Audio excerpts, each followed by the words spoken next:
Well, good morning, good morning, good morning, good morning, and good morning, everybody. Good morning, everybody. Welcome to another episode of The Morning Glow. Welcome to another episode of The Morning Glow. Got a great broadcast lineup for you this morning, as I hope and I pray that we always do. I'm not important. I'm just a question asker, but we got some fellas that's here that's very important.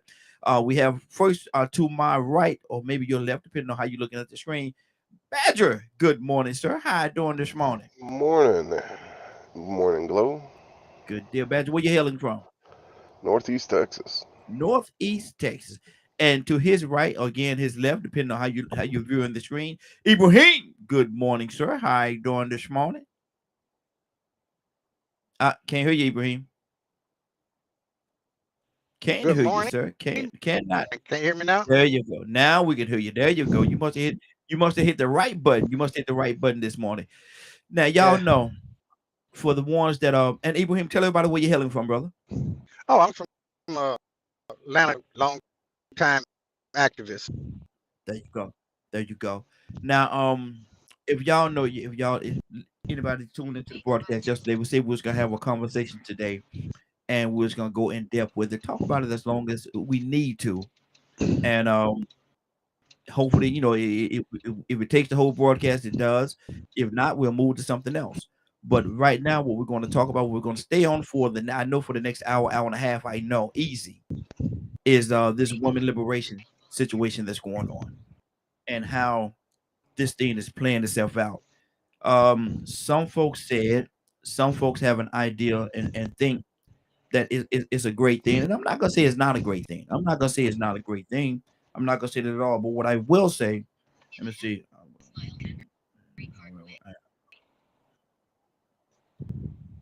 Okay. I had to read a text.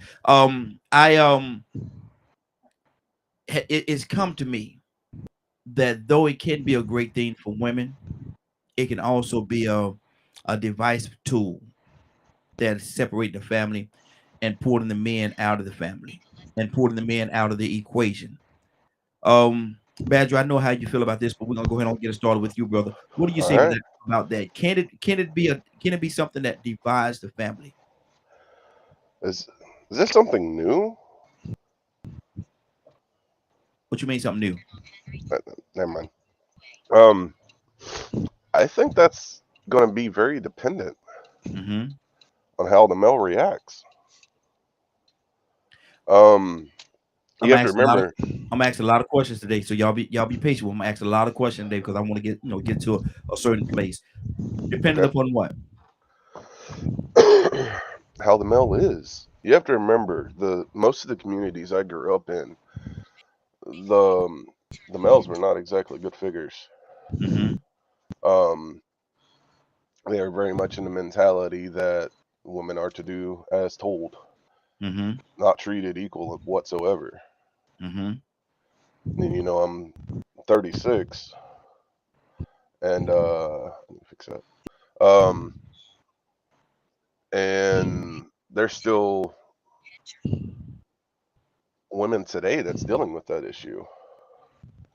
But Um, see, with that with that idea and that mindset, there's a lot of people that has not been treated equal, that has not been done quote unquote right throughout history. You got a lot of different groups of people, to include women, that has not been treated equally or fairly. Why is it that they get such a push? And when you say it depends on how the men take it, we can say the same thing about different groups of people. It depends on how some people take it, or it depends on how this. And so all that's dependent on a lot of different things. There's a lot of elements there.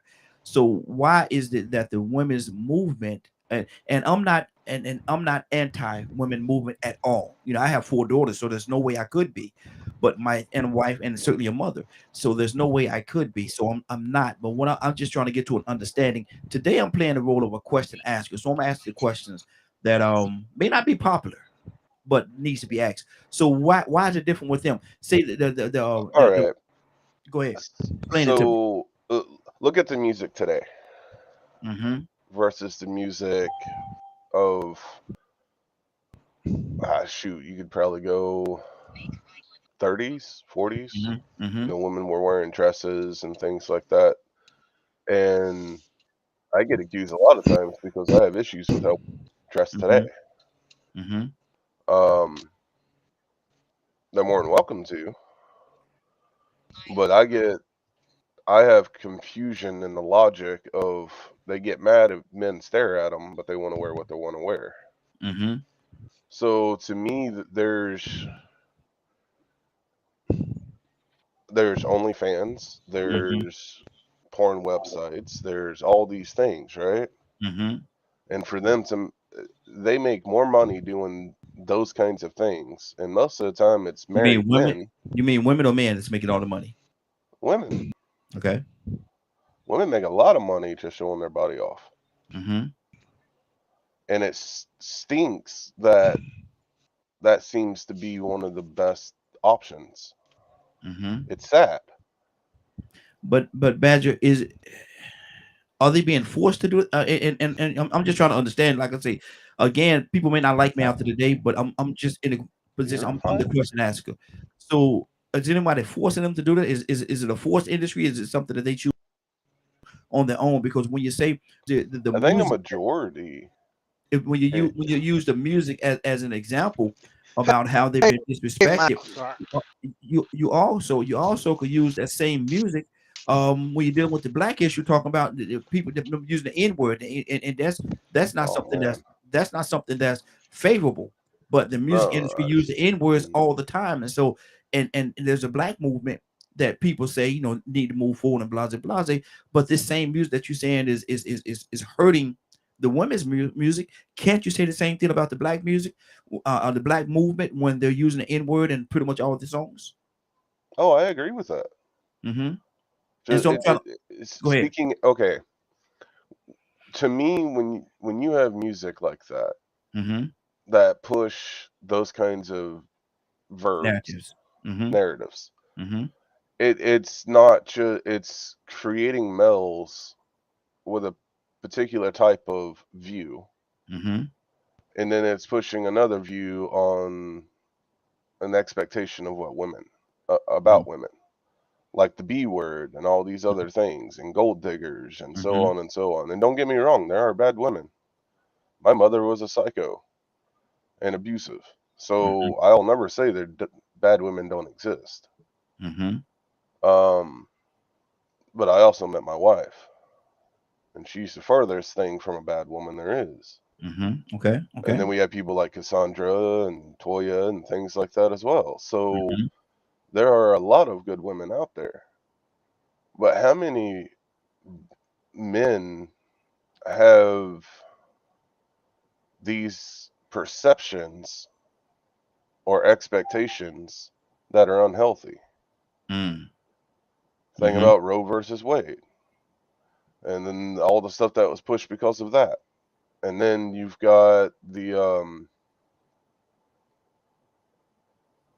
gay community, and then you've got there's so much going on, and pretty most of it is all because of men. I don't know. I don't know, Badger. We're gonna pull some more people into Ibrahim. What's on your heart, brother? Talk to me. Is this women movement? Is it a good thing? Is it a bad thing? And I would never say it's a bad thing, because it's allowing women to get in a position where they should have been a long time ago. So I never say it's a bad thing. But is it dividing the community? Is it pushing it? Are they doing it and pushing men out? What do you say to that? I think it's one of the worst things that Ibrahim, you're breaking up on me. You're breaking up on me a little bit, brother. Definitely want to hear what you're saying, but you're breaking up on me. I think. Can you hear me now? It's still something must be wrong with your line. But go ahead. Let me hear a little better. Go ahead. Okay, it's one of the things that could happen in my lifetime.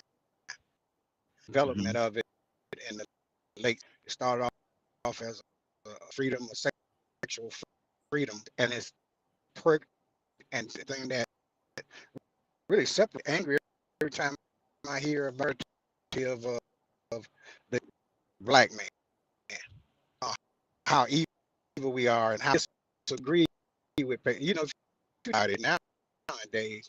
Hey, we need to do something with your line, brother. You're saying you put some good stuff out there, brother, but it's hard for us to hear you. So fix that for us. I want to be able to make sure we can hear everything you're saying, because I'm definitely appreciating of what you're saying, but we can't hear you, brother. We can't hear you, man. Fix that for me, and I'll come back to you. I'll come back to you. Let me go to my phone line. Rico, we see you, brother. We see you. We got a few people on the phone line. I want to touch them as well. And then I'm going to circle back with you, Rico. I believe you got some ammunition on you, brother. Let me go to Cassandra. Cassandra, good morning. How you doing this morning? Good morning. Now, Cassandra, you could be a little more happy now. You could be a little more happy. Let's be a little happy this morning. We got to be a little more happy than that. But well, Cassandra, what do you? Not with this subject. This is good though. I think it's gonna help a lot of people. I really do. I think it's gonna help. No. People. Well, it depends on what we all bring to the table. It depends on the conversation and how open and candid we are with the conversation. And I know you're gonna be 100% transparent. So let me ask you the question. The women's movement, which, like I say again, I have 4 daughters. I have a wife and a mom. I would never say it's a bad thing. I have people that's real close to me, like Cassandra, you're like a sister to me, very close to me. So I would never say it's a bad thing. But does it also divide the family? Does it put a wedge between men versus women? What do you say to that?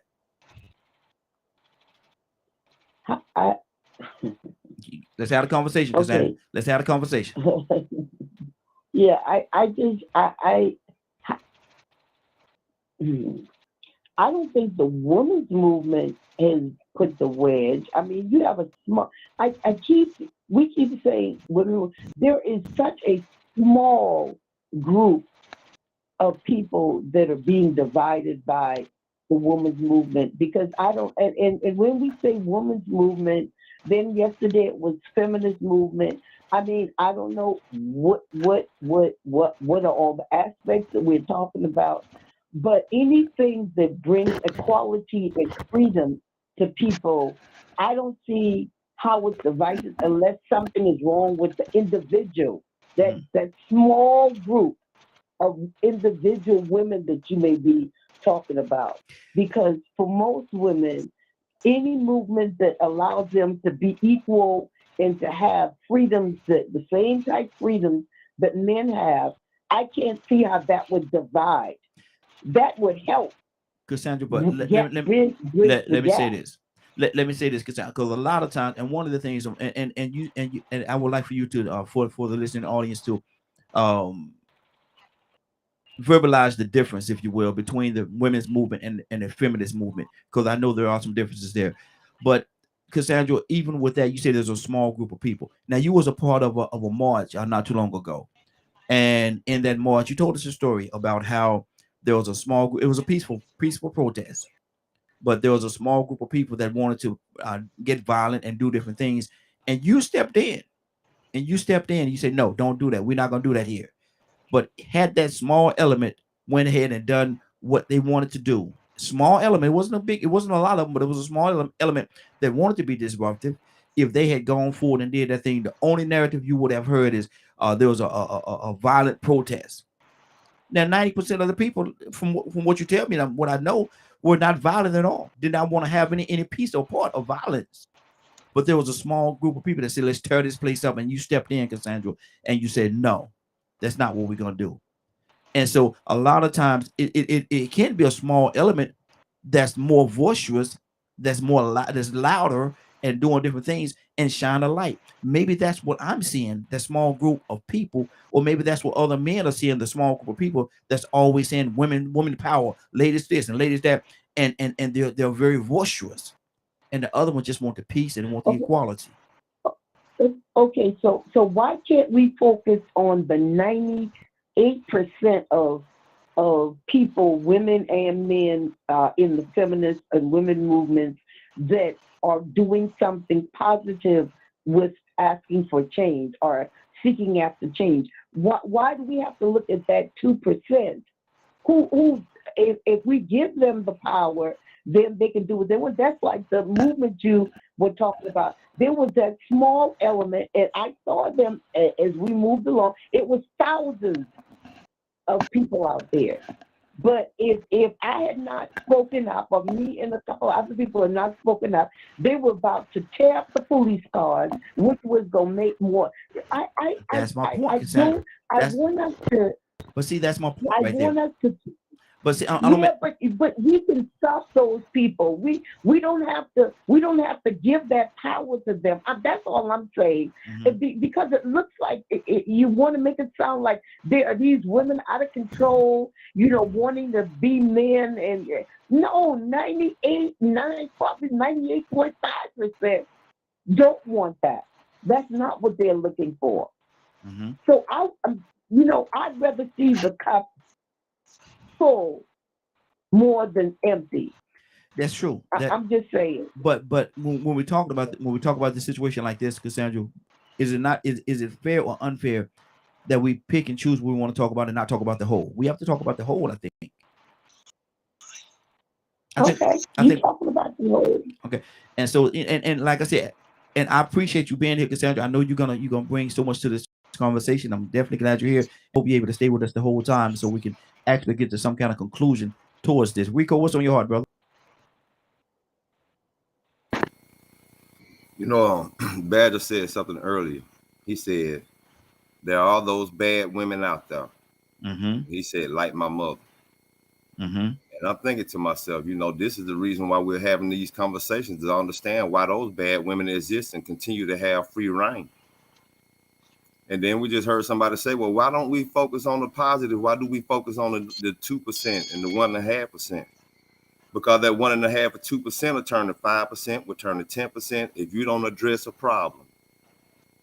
See, that's what happens in society. We ignore problems. We deflect and just say, oh, that ain't no big deal. We see children doing things sexually. Oh, they don't know no better. And then before you know it, you got a full-blown molester. Or you got a whole society into a trend that you didn't realize was going to turn into a monster and get out of control because, it's just that little small group of individuals. I mean, this is the thing about it. If you if you just go back and look at the divorce rate in the Black community, you can probably go back and look at its decline as feminism grew. Was that a good thing or a bad thing? Now, we all know that feminism was very much necessary. We could go back and get a history over and over and over again to the point where you could score 100 on every test every time. But is that going to address the negative impact that it's having today? Or are we going to ignore the negative impact that it has turned into? Because I believe the marriage rate and the rate of two-parent households at one point in time in the Black community was like 75, 80%. And maybe we felt comfortable and we ignored the behavior of the 20% of divorces, or the atmosphere, the environment, the conditions that created the 20%. But now the 20% done turned to 30%. Now it's 30% from 40 to 40%, and 40% to 50%. And now we all the way down to 15. I think we got like 15% of Black households have two parents in it. And that might not even be male and female. But see, that's what happens when you ignore and just focus on the good. Just ignore that while the bad festers, while the dope dealers keep making money, and then they start looking like, you know what? Maybe they are qualified to get with. You see, we talk about what men ain't been doing, but let's talk about the men that the women choose. Was it okay to get with dope boys because they made enough money and they could provide and buy things? What about the character? What about the honor and integrity about a man that was supposed to make him qualified? What about the hypersexuality that made it okay, even though men buy it? If women didn't make it voluntary to go out there and say men could tip them while they're stripping or buy them off the street, then they would have to be forced to do it. That's called sex trafficking. That's illegal to a certain extent. But now if you voluntarily trafficking yourself, you still gonna blame the man? Or you're going to blame the dollar? You're going to blame the motivation. We always say people got choices. So you would choose to bust it open for $40, make the price go down even though inflation is going up. You would choose to go and dance and get naked and then start blaming it on men, but you still love the strip club. And you make videos showing how much you even do tricks on video. You hate this. I hate these men for creating these conditions. I got to show my body. That's mighty suppressive. So we have conditions going on today that exist because we don't like to pay attention to the negative. We don't like to focus on the bad women, the gold diggers. They got names. T.D. Jakes wasn't talking about an imaginary woman. He was talking about a lot of women that are all on TV, on Maury Povich and on Paternity Court, lying, manipulating, making choices to sleep with men and lie about who the fathers are. That ain't got nothing to do with a man. They got to do with a woman feeling like she can do what she want to do. And ain't nothing wrong with that. But if we don't address it, it's going to continue to get worse. We already see the results of it. Good deal. Good deal. Let me go to Mr. Hicks. Mr. Hicks, what's on your heart? We're talking about the women live and or the women movement. Is it a good thing or a bad thing? And like I say again, like and I can't say it enough. I would never would I say it's a bad thing. Never would I say. Everybody got the right to say what they want to say, but I would never say it's a bad thing. But is it does it have a potential to divide and put a wedge between the man and the woman power, if you will? Mr. Hicks? Yeah, I think yes, sir. Good morning. Good morning, sir. How are you doing this morning? I'm doing fine. Pray everybody's doing well. Yes, sir. I think it can. I think it could be divisive or it could be unifying. I think with all things in life, there's always this dichotomy of it: left side, right side. There are those who, no matter what the situation is, are going to see the negative in things, and there's those another portion of people, just by inclination, I think personality trait, they're going to see the positive in it. I think you can't stop an idea that's come to its time. You know, I have 2 sisters and I have 5 daughters, 2 adopted, and I would, my whole life looking at life, right? God, I was so glad that God put me here as a man. Women are so, even growing up as children, they're so oppressed. They're so, and I think it comes from that basic thing of that they are the cause of this stuff because of how people interpret the scene in the garden. But I just think you can't stop it. Things are flowing. A matter of equality is a human right kind of thing. So it's a matter of how you want to get there. Is it going to be by, some kind of system of putting people in just to balance things, or I think it needs equality of outcome rather than equality of opportunity rather than outcome. You know, everyone deserves an opportunity to be who they are, express themselves, especially women. You know, I was, as a counselor, dealing going back in the day when I was dealing with that. It's almost unimaginable how many women go through life without being touched by a man in an inappropriate situation. It's almost every woman, and it's secret. They keep it secret inside their lives. They don't tell their husbands about it because they're ashamed about it. But it's a time that's come.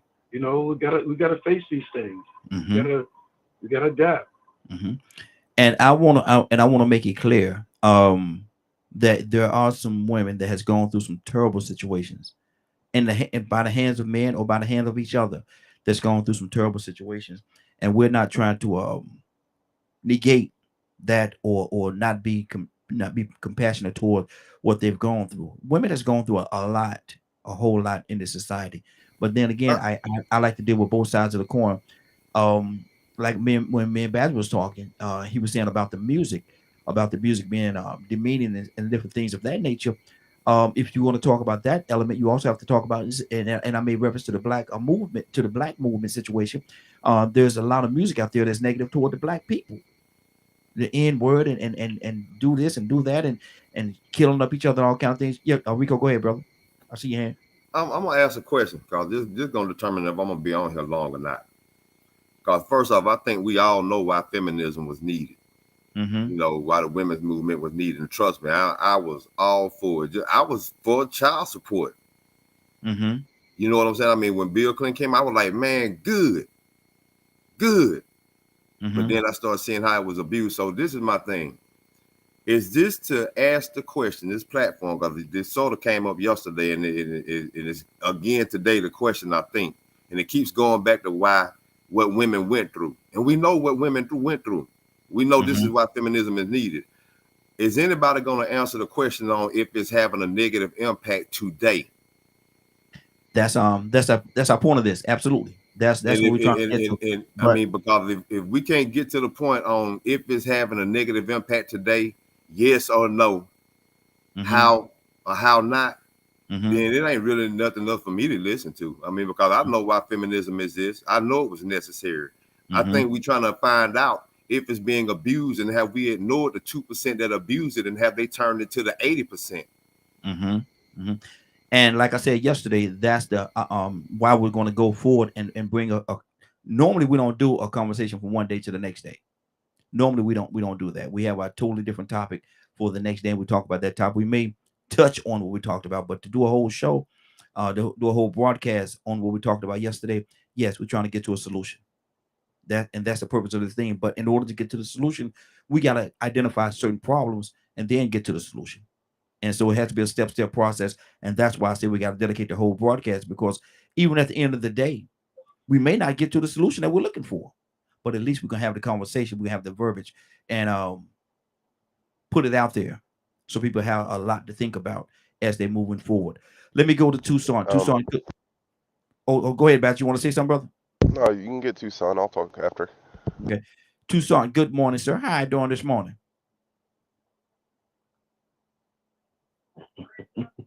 I'm doing good. Tucson, let's identify some of the situations, man. We're talking about the women's movement, women's liberation, however you want to verbalize it. And I'm gonna go back to Cassandra and let her identify the differences, because I know there's certainly some differences there. But can it be, or have it become divisive? Has it become a women's power situation, women coming together in a form of unity, but yet at the same time unknowingly pushing out the man? How's that working out for you? I'm just saying. I think Rico, and I'm not ignoring anything everybody is saying. But how I'm kind of, let's have a conversation. We got to talk. Yeah, I know, but it's gonna get ugly if we be honest. We have to be honest. In order to get to the truth, we got to be honest. There's only way. We in denial.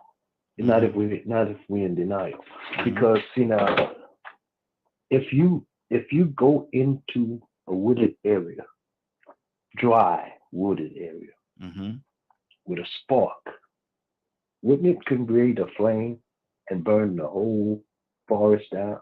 Yeah, absolutely. I'm just saying that because it all started with the power of influence. It all starts with a power of influence. I can think about so many different scenarios that creates a chain reaction that grows and grows and grows and grows to the point where the original purpose of a thing is no longer necessary. And see, now at the beginning, and I will go to the beginning.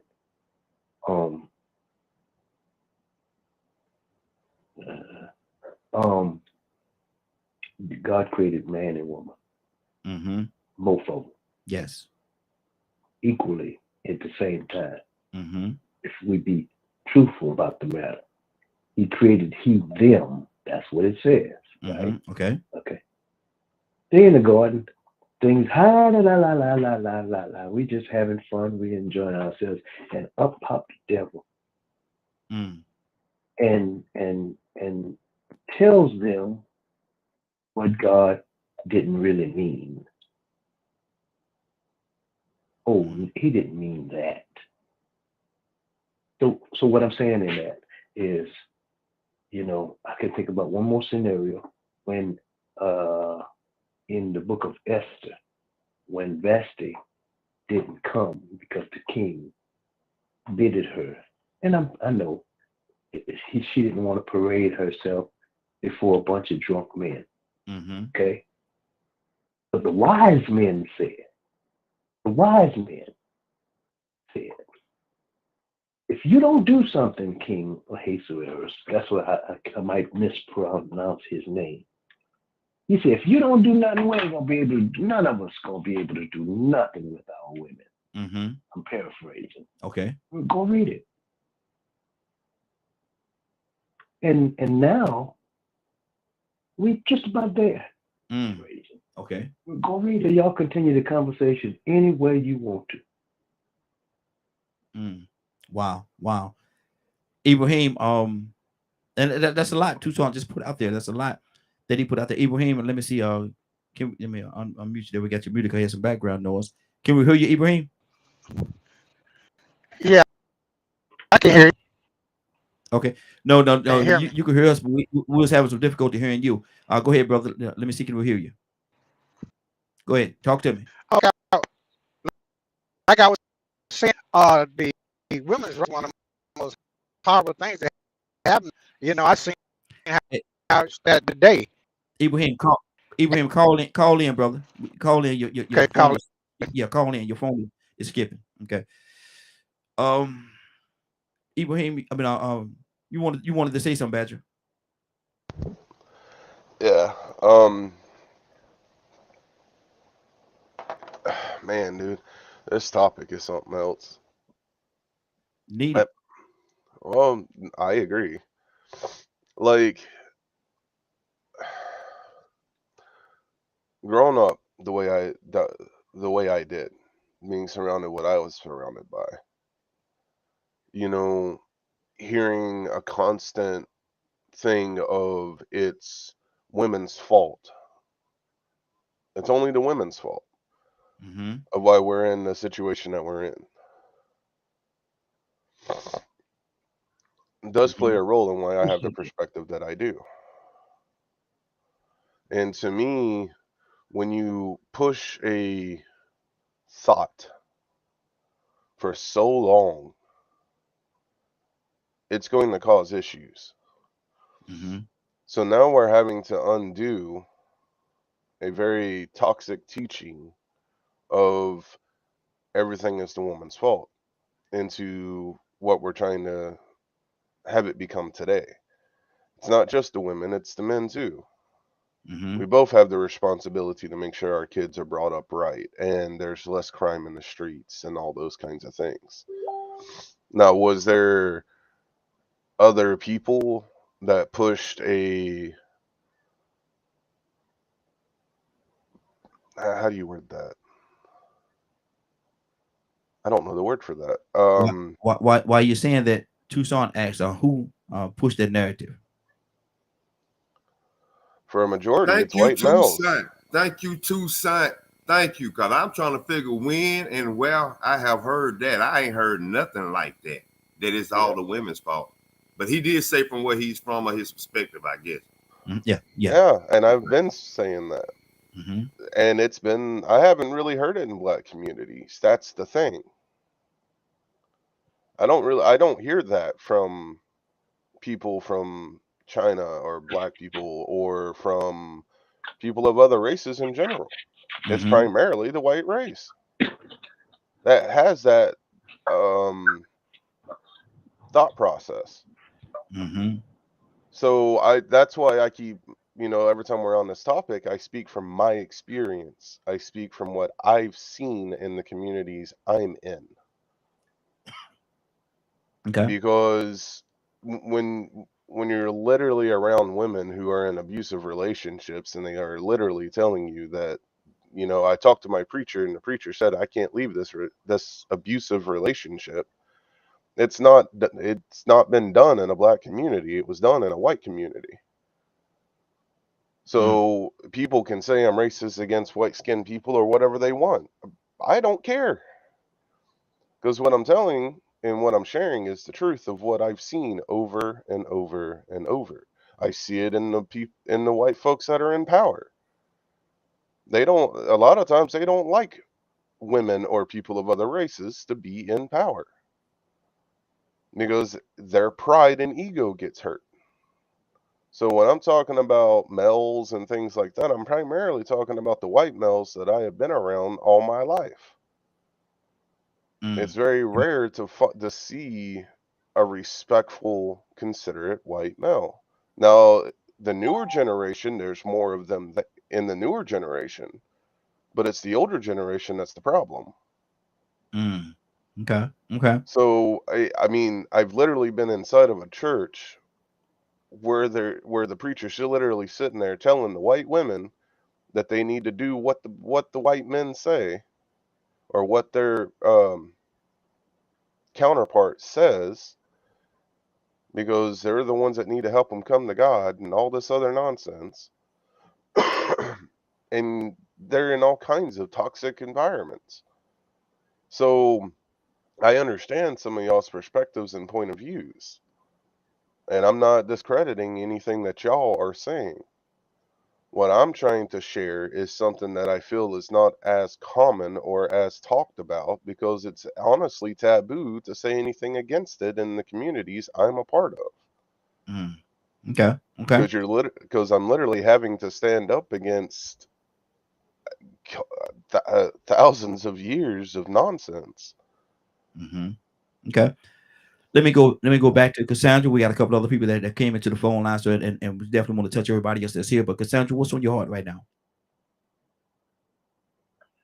Yeah, I don't know how we get to where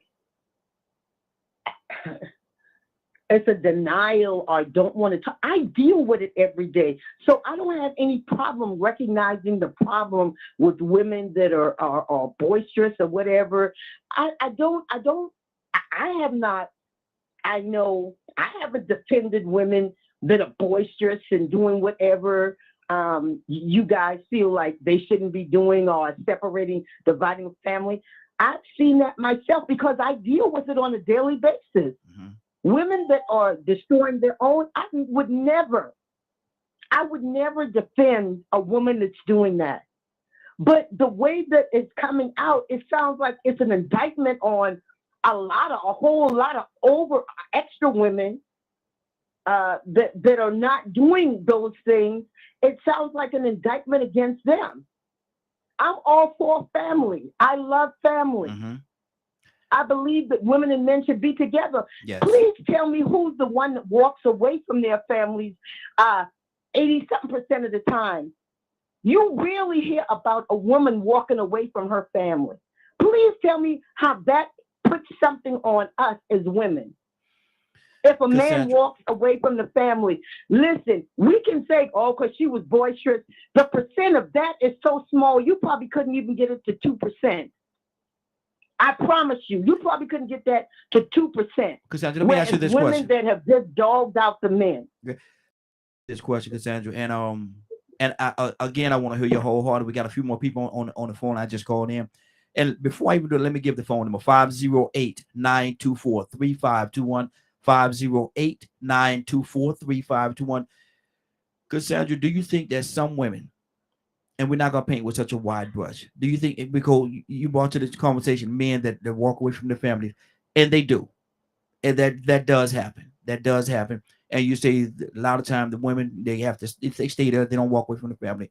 I've seen situations where that have happened, but I think the numbers are higher with the men walking away. But can some of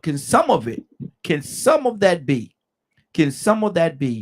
that the man just cannot deal with the situation anymore, and sometimes a woman will push a man out of the home because of the fact that I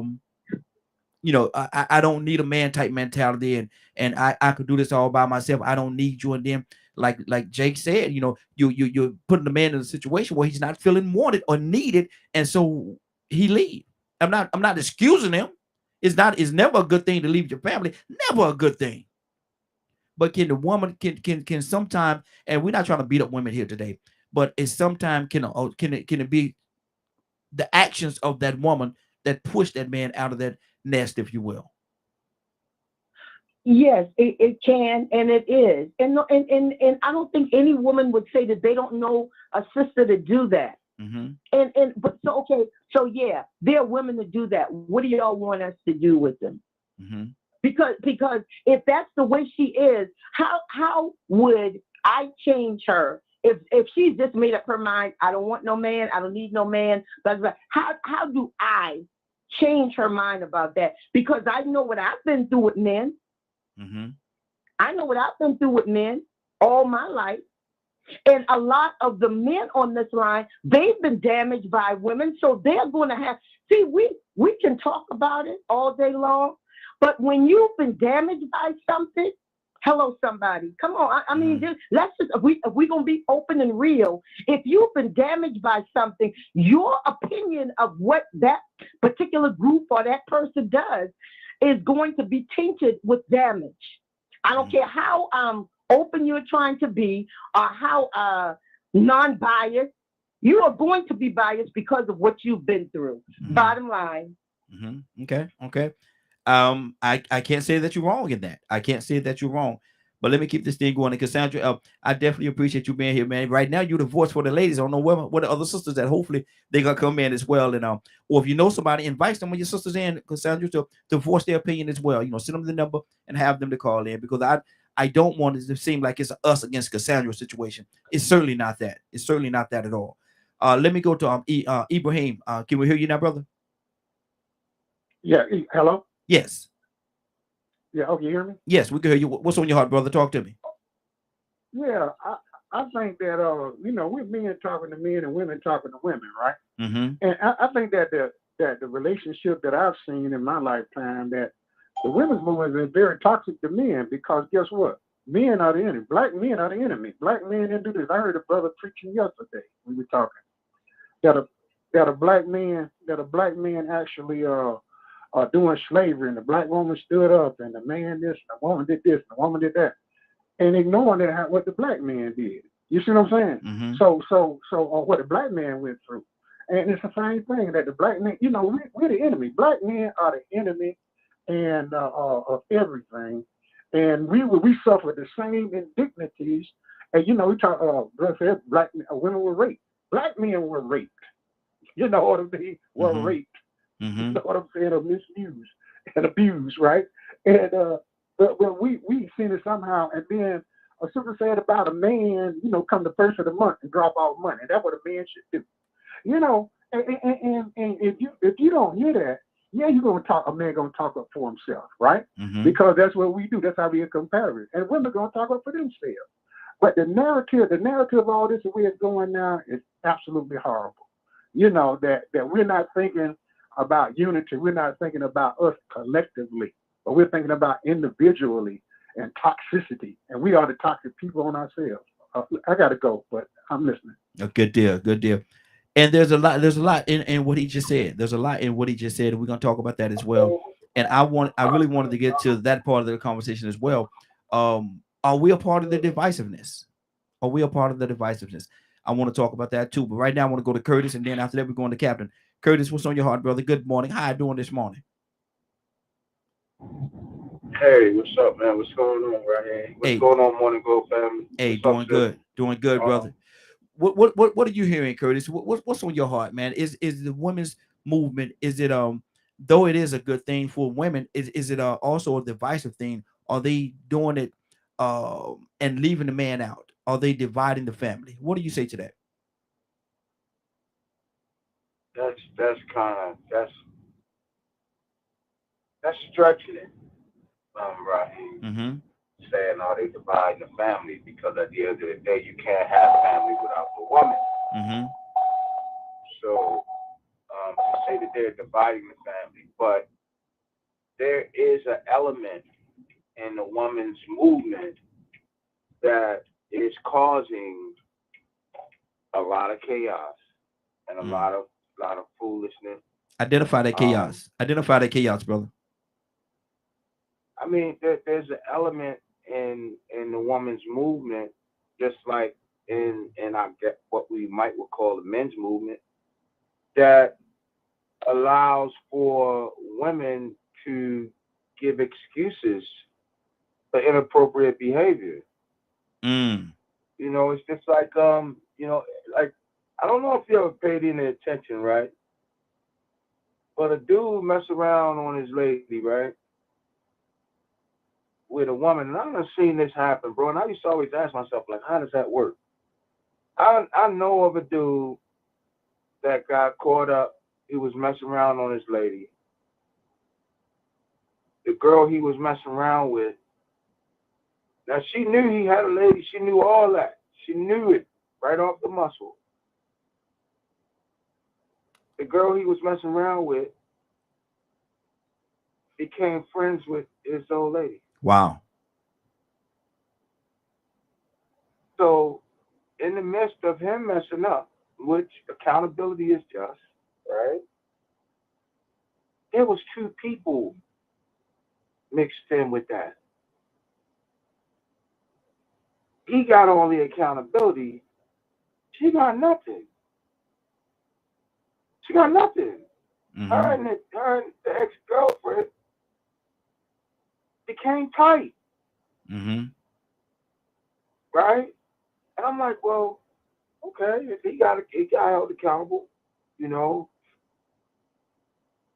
what happened to her? And you see it all the time, but who am I to talk about it, man? You know what, Raheem?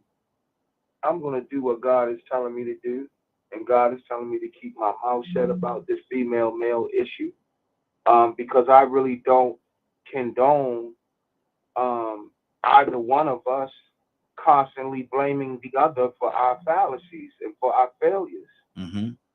I believe that people should take a look at the accountable measures that they have played in the destruction of their own relationships or of their own circumstances. So I'm gonna have to bow out gracefully on this one, because I really don't want to wind up in the doghouse, and I don't want to upset none of the ladies, and I don't want to upset none of my dudes. Let me say this: and Curtis, you have the right to certainly do that if that's what you chose to do, and we can't do nothing but respect your decision to do so. But is that a part of the problem, Curtis?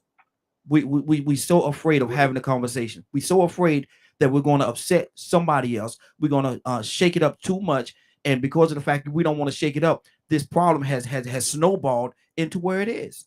If we don't have the dialogue, brother, if we don't talk, and this is not nothing towards you, Curtis. You know you my brother, man. You already know that. I ain't got to tell you. If I have to explain the fact that you my brother, something went wrong in our relationship, I shouldn't have to say that to you.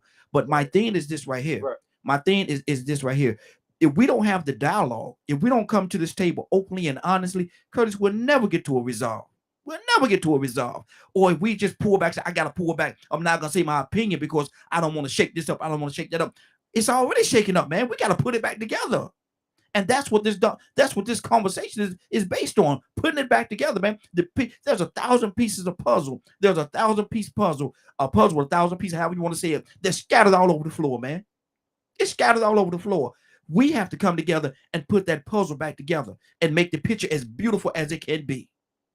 And if we don't do that, man, if we don't have this dialogue, we don't have this conversation, them pieces of puzzle just going to be, somebody going to step on them, they're going to get stuck to their shoe, and they're going to be taken somewhere else to another part of the country, and you'll never get a piece of the puzzle back again. We have to have the dialogue, brother. We have to. Rico, I see you shake. You're absolutely right. Mm-hmm. You are absolutely right, Raheem. You are absolutely, unequivocally 150% on point. Mm-hmm. For me, brother, I don't know about other people. Not fear for me. Mm-hmm. For me, I'm tired, man. I'm tired of having this dialogue. And what winds up happening is we have this dialogue, and a lot of times, I'm just going to keep it real. A lot of times men are forced to just bow out. Mm-hmm. You know, it's just like I hear y'all say all the time, you'll never, I hear a few people that have said it before, you'll never win an argument with a woman. Mm-hmm. And I'm saying to myself, well, what if my intention wasn't to win the argument to start? Mm-hmm. What if my intention was just to throw out there like, yo, this is my feelings. This is how I feel about this. I don't want to argue with you about it. I don't even want to confront you about it. But Mm-hmm. this is how I feel. This is what I see. Mm-hmm. Sometimes I think that our feelings and what we see is null and void in terms of how the woman feels and what she sees. I feel like sometimes as men, we are completely ignored to that degree. Mm-hmm. You know what I mean? Like, no, you just got to shut up and take it. You know what I mean? Mm-hmm. If I really was to just blatantly say it, but I'm tired of having the argument. And there's no real resolution. Like, if you want me to be honest with you, I'm tired of looking on TV, and everywhere I look on TV, and it's a shame, everywhere I look on TV, I see black girl rock, black girl rock, black girl power, black girl power, black girl power. But then I also see basically all black men ain't beautiful. Yeah. So I'm like, well, hold on. If the black man trying to stand up for himself, he getting shot in the back. He trying to stand up for himself with his lady. He gets stabbed in the stomach. What do we think he's gonna do? Who's speaking for the black man? And let me tell you, I'm just gonna land the plane right here. Let me tell you what hurt more than anything. Right here is my hand to the man. I was just in a committee meeting with one of the homelessness entities here in the state of Maryland, city of Baltimore, right? So we're talking about programming. And you know what? One of our Caucasian American sisters came out and said this, right? And I will never forget it. She said, let's talk about the elephant in the room. So everybody's on the meeting. We like, because we thought we was doing something. He said, the elephant in the room is this. We have offered up so many programs to young black females that we have completely neglected and or forgot about the black male. Yep. So now they on the street and they committing crime. Whose fault is that? You put them out. You didn't give them the same programming. And I get it. Oh, come on, Ryan. We've been going through this for what now? Ever since. Let me put it like this. Let me ask you this, and then you can take it from there. When did the hip hop Black Unity movement get pushed out? What year was that? That was right around, is it safe for me to say right around what? 80, 89, 90? Yeah. I was gonna say about 87. Yeah. The Black Unity. The Black Unity movement where hip hop got pushed out. What was its replacement, Raheem? The gangster. If you really think about it, what was the replacement? Was gangster rap. Gangster rap, yeah, gangster rap. What was the positive? What was the positive replacement?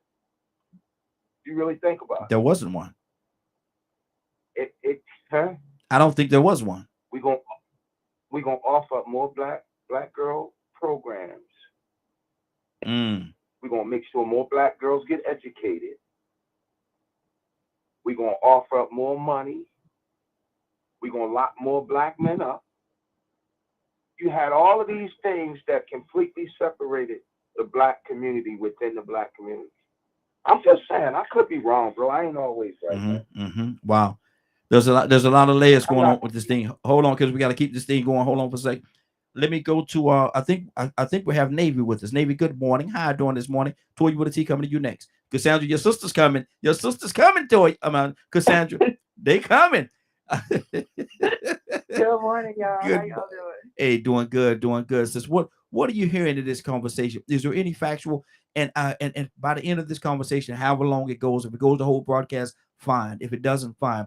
But I want to get to a place of resolve where we could get to some kind of solution and as to what's really going on. So, what do you hear in this, Navy? And good morning again. I'm hearing a lot of passion. I'm hearing a lot of frustration, and I think that, and I've only heard one person, and I think that I'm kind of glad that we are having this conversation again, because I do feel like that it's needed. I feel like that there has to be some form of clarity, at least understanding at the end of the conversation, because was it Mr. Curtis? Curtis, yes. Miss Curtis was right. Like, you don't want to step on people's toes whenever we talk about this, but the division, and I don't know why it is, well, yes, I do know why. I just don't know why it's still perpetuated, especially in our community, of this divisiveness. Like, we're on a hamster wheel when it comes to this topic in our community. And while I can't speak from a male's perspective, but like me as a Black woman, we are the two oppressed things. We are the two things that have historically been oppressed in this world. And that doesn't excuse the fact that Black men have been oppressed either, but you are still a man. There are some rights that y'all get that we are still having to fight for. And I just want to start with that. So for me, when I go hard and when I chose the path that I did to put family life on hold in order for me to be able to provide a better life for the family, to be able to bring a table to my husband's table, because I'm not 100% reliant on him. If he was to get hurt at work, okay, I gotta assist. It wasn't because it's just like, oh no, I'm getting this degree and I'm building my businesses because I don't need a man. No, I just saw how I grew up and I wanted to make sure that I didn't repeat that same pattern. I also had to have enough sense, because that is right. There are some piss poor. Oh my God, wait, can I say that? And you just did, sister. Go ahead. I'm sorry. Yes, there are some unequipped women out there, just like there are unequipped men, but it's because I hurt you, you hurt me, we break off, we carry that hurt into the next relationship, then we hurt that person, and it just keeps going on. But what I had to sit back and look and see is that, okay, I can't bring this hurt into the next person.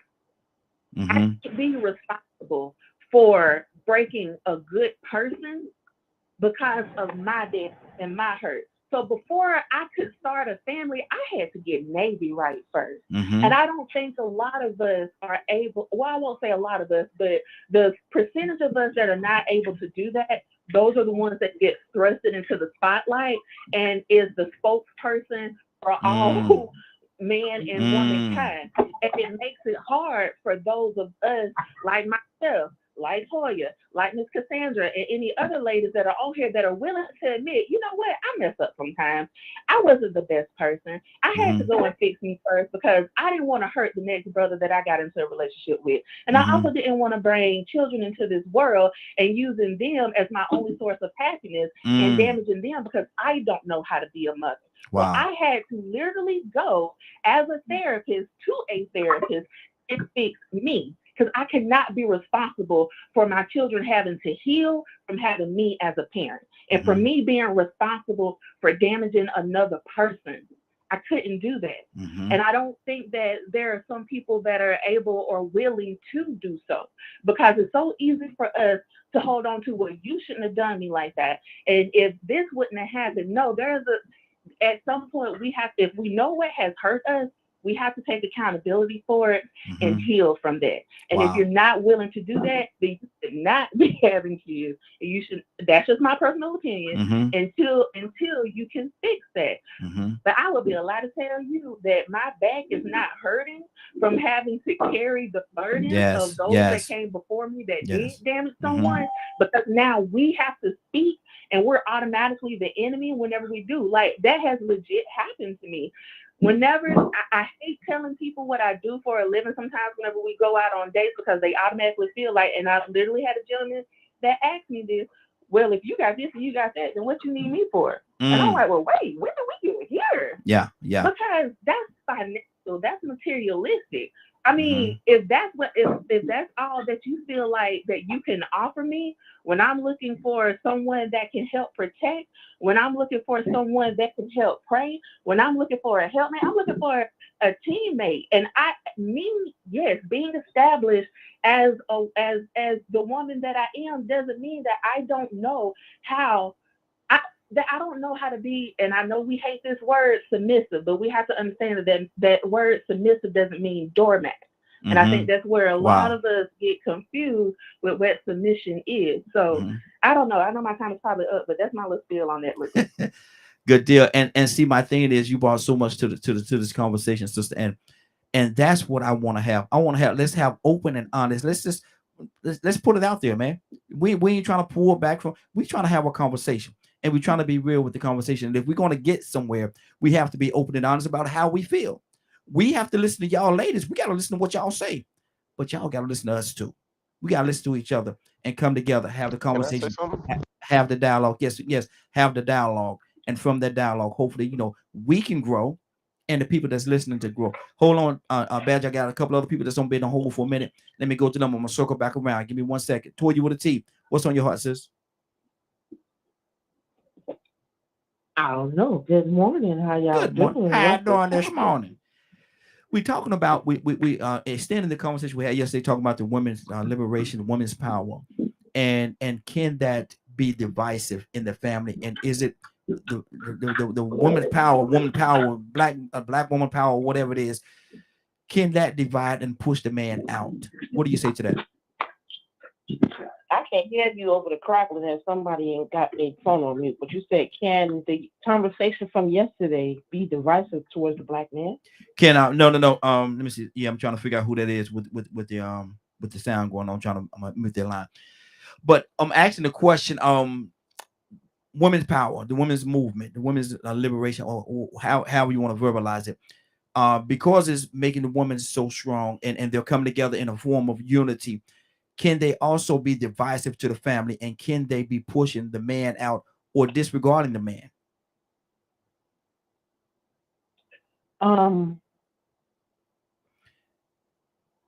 So TDJ said yesterday. Hold on, TDJ said yesterday in this clip that we're raising our women to be men, and so if that be the case, where is the man's position in this whole equation? Okay, once again, so most of these things are in our head, okay? And single parent women are raising women to be men because there's no father there. Daddies raise us to take care of ourselves, but we do have them. They don't raise us to be dependent on no man because they're a man and they know how men are, so they teach us to be independent. So should we be getting mad at the women's movement or the fathers that teach women to be independent? Okay. Well, first and foremost, my personal opinion, this is my problem. God already told y'all what to do and who you are. What's the problem, man?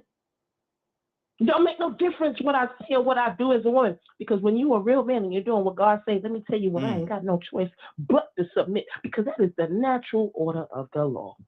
Now, I got to get up and go make my own money. You want to sit home and lay up all day? Well, I'm going to be submissive to you. You don't even know the word. I got to go to church to get my natural healing. Like Navy just said, I got to go to church to get my healing. You don't even know the word. Don't try to heal me. Why be submissive to you? There's a lot of things that we women do that men cannot assist us with. But you want me to be submissive to you for what? Because we have sex? You don't get your raggedy rabbit behind up out of here talking about a women's movement did that. You men did that. Explain to me how by a man. Explain to me, Toy, and like I said, a lot of times everybody be patient with me because I'm gonna jump in a lot today because I got a lot of questions on this topic. So y'all be patient and understanding when I do that. But explain to me when you say we as men did that. Explain that part to me. So, again, my daddy raised me, and I don't go asking nobody for nothing. Mm-hmm. I'm gonna go get it, and men are not doing that. Now, maybe it's because you was raised by a woman. And that culture of being raised by a woman, Badger says it all the time. Every time I hear him talk, I hear the problem.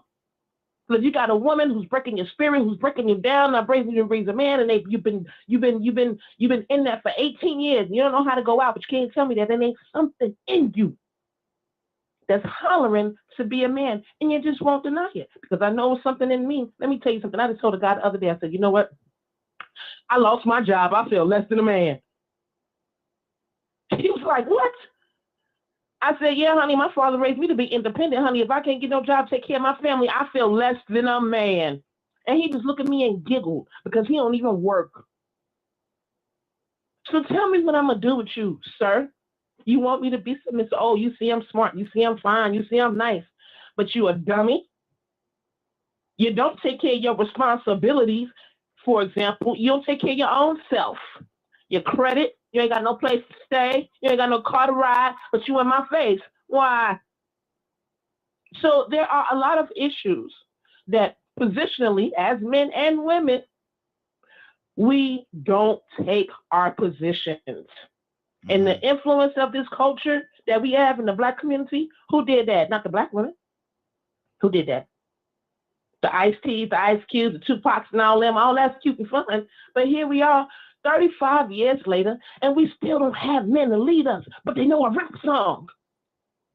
So don't come to me talking about the women's movement is what made men soft and squishy. But listen, you had to take care of me. Then you want to come home and beat on me. Then you want to come and cheat on me. Then you don't want to take care of the kids, but I can get my own job. And that's what made a movement go. Wow. The suppression and oppression that we talk about that Black people go through.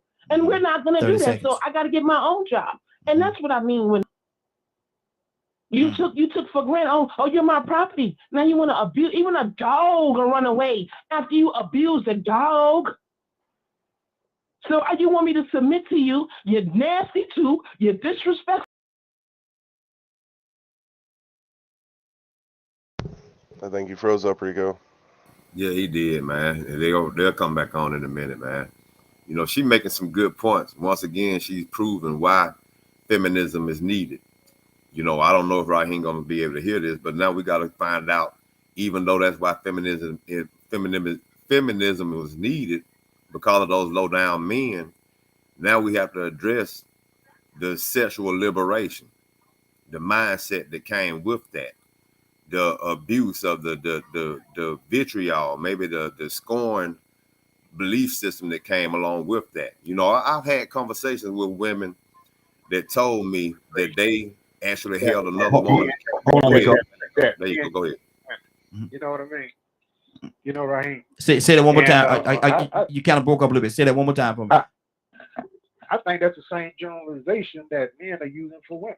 Mm-hmm. You know what I mean? All of that, you know, you are what you pick. You pick what you are. If that's the kind of person you pick, that's the kind of person come up on, you gotta check yourself. You know, because the problem ain't the people, it's you. Now every black man ain't like that, right? Mm-hmm. And you know, I don't know every black man, just like every woman. If you know every black man, then I kind of would dispute all that. But saying that men are like this and men are like that, that's TV. Mm-hmm. That's the media. That's society. That's the women coming out with narratives against men and indict men. You know what I mean? Now, how's that helpful? How is that helpful to us black people? How's that helpful? You know, yeah, we don't see people go through these problems, right? Mm-hmm. But you don't know you don't know my story. You don't know the black man's story. I ran across toxic women, or I ran across good women. You know, yeah, this is my first wife. You know what I'm saying? I did her wrong, but at the same time, that's why she's an ex. You know, some things I couldn't put up with her. But submissive ain't submissiveness like you a slave or something like that. It's being able to negotiate and then accept things. You know what I mean? Mm-hmm. I mean, how could any black man be married in an environment like that? I want this. He got to be this. He got to be that. This is a man. How you gonna describe me what a man is? You know, number one, I was raised by a man. I was raised by my daddy because my mama died when I was early, but my mama raised us well. She taught us how to do for ourselves and build things. My dad taught me how to be strong and do for that. But I don't know. Maybe I'm just an adult. You know what I mean? What the hell a man or a woman mean? If I say a woman got to do this, a woman got to be this. You know, but at the same time, I can't say that. But a woman can sit and tell me what a man is and what I'm supposed to be doing. You know, I ain't supposed to be taking care of nobody. You know what I mean? Why don't we take care of our children? Why don't we take care of our community? You know, why don't we be adults? Why don't we raise grown folk instead of raising children? You know what I mean? Mm-hmm. What's wrong with that? You know what I mean? And I'll be looked at talking like a dog. You know what I'm saying? I don't raise children. I don't raise other people's children. I married a woman that had 3 kids, right? You know, and then we had a child and stayed there. At least she got the majority. That's as far as I could go with that relationship. But I still know my kids. I still know my children. Even my stepkids call me daddy. Mm-hmm. You know what I'm saying? So what I'm saying is, you can't knock every man. I ain't no perfect guy. You know, I stepped out. I stepped out of a relationship. I went and did other things, right? I ain't no perfect guy, but I took care of my responsibilities. I think that's an adult we're supposed to do. I stayed in the marriage. Either but guess what? We stayed in our marriage and made our marriage work in front of everybody, so that we can have it, so the kids can be supported and be raised up in a decent environment. You know what I mean? Mm-hmm. That was more important to us, and more important to try to live with each other and do right by each other when we could. Absolutely. You know, I'll be holding grievances and holding wars. You know, but right now it's a toxic environment. Well, you know, a woman got Boys for Children, and she talking about all this about men this, men that, how a man's supposed to be and raise a man, and he growing up confused. You know, because the guys ain't saying that. We talking about what media done to us and what everything done. But look, our relationship right now is right now, and we're fighting each other. You know what I mean? Exactly. We're fighting each other. Absolutely. You know what I'm saying? And it ain't Hold on. right. It ain't right. Okay. Because Stay right, like Ibrahim. Hold on, brother. Hold on. I got a lot of people, brother. You brought really something to this conversation, brother. Don't you go nowhere, Ibrahim. Cause I like where you went, brother. Don't go to where. Badger, you've been waiting for a minute. What's on your heart, brother? You know, I was sitting here listening to everything, and I know some people might have a perception of me of being like against males. So I wanted to share something. I'm not. Because growing up being told that we're not allowed to cry, we're not allowed to have emotions or show emotions, we have to be, you know, make a certain amount of money, we have to be of a certain size, depending on the female. And things of that nature, there are a lot of expectations on both sides that are being thrown at one another. And that's something that I always feel also gets left out. Like, I don't know if any of y'all watched the Johnny Depp and Amber Heard situation in court. You know, he was abused. Yet most of society refuses to accept that a man can be abused. Why?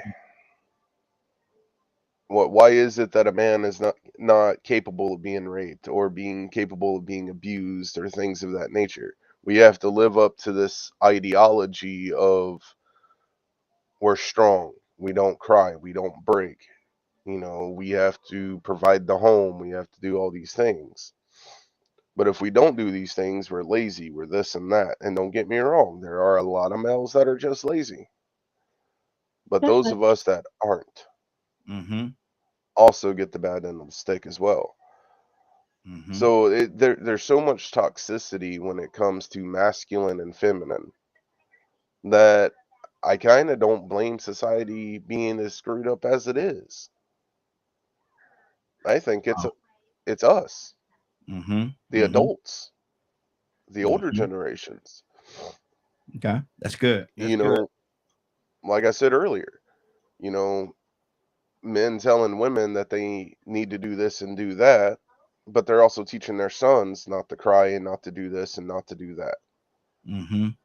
So it's, if we're going to look at it and just take the gloves off, we need to look at both sides. Yes, and that's my point. We have to, you know, we who played what part in getting us to where we are, and how do we get out of this hole that we're in? I'm gonna go to Dr. Cook, then I'm gonna go to Captain, and so we're gonna go in that order. We're gonna continue the process. Dr. Cook, good morning. How you doing this morning? I'm doing well. You've been listening in on the topic for a minute now. Dr. Cook, what are you hearing? I'm hearing quite a bit of things. Are you talking directly into your phone, sis? It's a little bit low. Yes, I'm hearing quite a bit of things. Can you hear me now? Yes, ma'am. I listened to Toya, and I listened to Curtis, and I listened to Ibrahim, and I listened to Navy as well. And I just basically want to say this is going to be quick. I know for me, I have to work on myself. I can't get into a relationship until I'm basically where I'm supposed to be. And you also have to observe who it is you want and what you want. So before you can basically accept anyone, you got to make sure that you're where you need to be as a woman, as a mother, as anything that's relative to a relationship. And I really enjoyed everything that Navy said, and I kind of agree with some of the things that Ibrahim said as well. But I don't like bashing men because that's been going on for many, many, many years. The thing is, whether you accept what a man does to you, and you basically can't accept everything. Mm-hmm. So I'm here to learn, listen to everything that's being said, but basically we have to work on each other. I don't like to bash men, and I don't like to bash women on anything. Exactly. I'm a person, I like to inspire, and I don't like to blame other things, because that's what they want us to do, blame each other instead of pulling each other up. That's what we have to do as women. We have to do that as men as well, and we just can't place faults on this gender and place fault on that gender. Yeah. We have to teach one another. We have to learn to talk to each other, and move from there. Yeah. We know we're not perfect people, and this is not a perfect world, but we just have to learn to teach and inspire and move forward from there. That's good. All I have to say for right now. I'm loving what I'm hearing. Dr. Cook, you just dropped the mic, sis. You just dropped the mic, and so that's powerful, and that's one of the things that I wanted to have in this conversation right here. People say, well, why you want to have it's going to be comfortable. It could be all kind of things, but at the end of the day, when we get finished this conversation, when we get finished with this dialogue, have we obtained something? Do we have something that we could take out there within ourselves and grow from it? The blame game been going on for a long time. When we gonna stop the blame game and get to some results, get to a place where we're making a difference? Let me go to Captain. Captain, good morning, sir. How you doing this morning? Toussaint, come to you next. I'm doing good. I'm doing good. Thank you for asking. Good morning to everyone. Good morning, sir. Good morning. Hey, doing good. You're a little bit low this morning, though. Your voice is just a tad bit low. You talking directly into the phone for me? Yeah. How we sounding now? Okay, that's a little better. That's a little better. Talk to me, brother. What's on your heart? What are you hearing? Well, please update me, because I'm just now coming on. I was on and off because I had some phone calls. But ask me a question. I mean, I just want to know. What we're asking. Our conversation is based on the women's movement and the women's liberation, if you will, and women being so pro woman. But when they're being so pro woman, are they also unknowingly being anti-man? Are they pushing the men out? What do you say to that? Well, I kind of want to say something. I hope everyone would take it in the spirit in which I say it. But, we have to be very, very clear. Are we talking specific, or are we talking general? If we're talking specific, then that's our personal testimony. I can give you a specific story about my personal life and how I interact with my wife, and as a man, how I interact as a man. I can give you specific. But if we're going to talk general, we're going to talk about the majority of those men who not only fail in their responsibility, but it's because they have not been taught how to be a man. I mean, it's unbelievable that we heard the minister of the day where we have to, and it's man's ego. This is that ego stuff about us, man. This is his bravado. The Honorable Elijah Muhammad said, if you find a no good woman, she was made that way by a no good man. That's what Mr. Muhammad said. If you see a no good woman, she was made that way by a no good man. All the women are saying on here is they have not seen the kind of men. It ain't got nothing to do with who's on this line. I don't take it personal. How you going to defend BS? Don't defend BS. We talking general. Generally, we have a problem. I'm a peacekeeper. I train. That's why they call me captain. I train men. I take men that come out of the world and make them in the nation. Do you know when we come in as men, we got issues. We got this ego.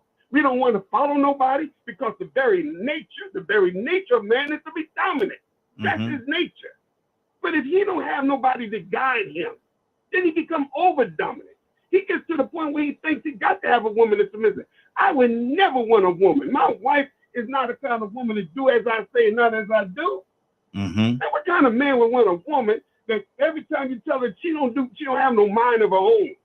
Man, listen, I make mistakes. My wife checks me. And I love that. What man want a dumb, ignorant woman? Nobody wants that. And most of the women are not dumb and ignorant. They are very intelligent. They were shaped and mold. They like water. They take on the shape of the environment. Water takes on the shape of its environment. So I think our women, and it's sad because we have fallen short as men. Not you brothers on this line. You ain't got to defend BS. You are men on this line. I take care of my wife. This is the God's truth, and God is my witness. She don't pay no bills. All right?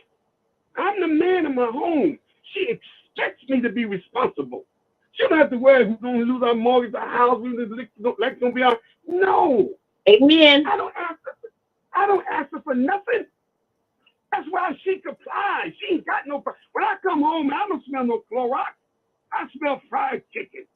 When I come home, my clothes ain't stacked up. My clothes ain't stacked up. My clothes is neatly folded in my drawer. Amen. Clean. She give me because I provide for her. You pay the cost to be the boss. Now, if that ain't you, then that ain't you. But that's Captain Dennis. She don't even go to the mailbox because there ain't nothing in her name. I love that. Amen. But Amen. I respect her. And my wife, I do some dumb stuff sometimes. Yes, I do. Man, she'll tell me, I don't like him. I tell you, better watch me. Oh, baby, you always like, you don't like none of my friends. So as I'm talking, they cross me. Told you. She's a help me. Yeah. Her job is to help me to become the man that God wants me to be. I need her.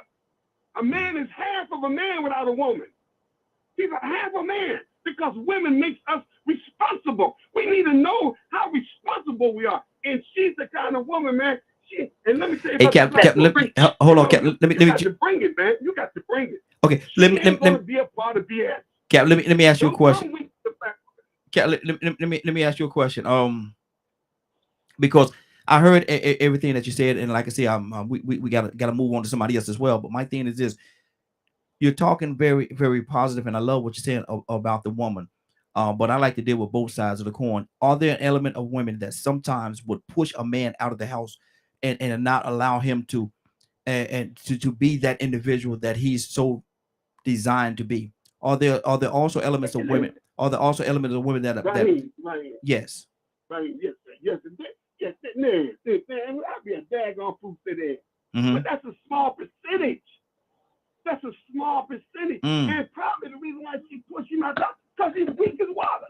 Wow. That's why she pushed him out the house. Wow. He's weak. Wow.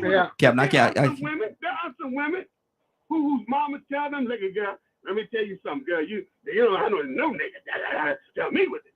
There's women that listen to their crazy mama who ain't got a man. Most of these women ain't got a man. And it ain't gonna be too long before they go the other direction. But they looking for something strong, man.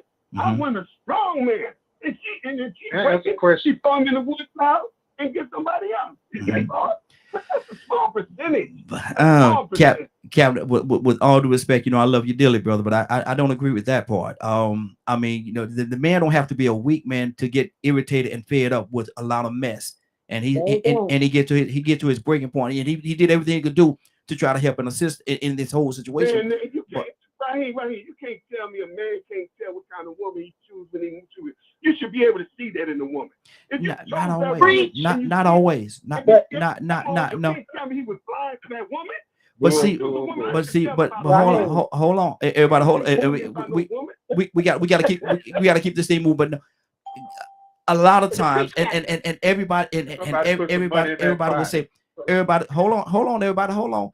Everybody will say the same thing. I'm sure that everybody will agree to me that they've gotten with somebody that when they got one of the first few months, 6 months, if you will, maybe even longer, they were dealing with the representative. And then when a real person showed up, they said, man, I don't even know who that person is. I don't know who that person is. And so you can't always say that when you get with somebody, they're gonna give you the sweet, soft side. They're gonna give you the side that they want to represent, that they want you to see in them. They're not gonna always show you that nasty, cruel, and unruly side. They're not gonna show you that. And it could be 3 months or 6 months into the relationship, and then you start to see different signs. Some people call them red flags. You start to see those red flags. You say, oh man, I didn't know she was like that. or I didn't know he was like that. And then that's when the real person started stepping up. And that's why you try to separate yourself or divide yourself from that person that you've been with for all this time and didn't know who they were. And so a lot of times people show the representative. Right quick. I'm sorry. Right quick. Man, I'm a farmer. That's why the word husband means husbandman. In the Bible, you call it comes from the word husbandman. Husband means he who tilts the soil and cultivates the land. But if I put tomatoes in my wife and I see potatoes, I didn't put potatoes in. Somebody been cultivating my woman. She's been listening to somebody. Somebody's been influencing her mama, some other nigga. Hey, I didn't put that in her.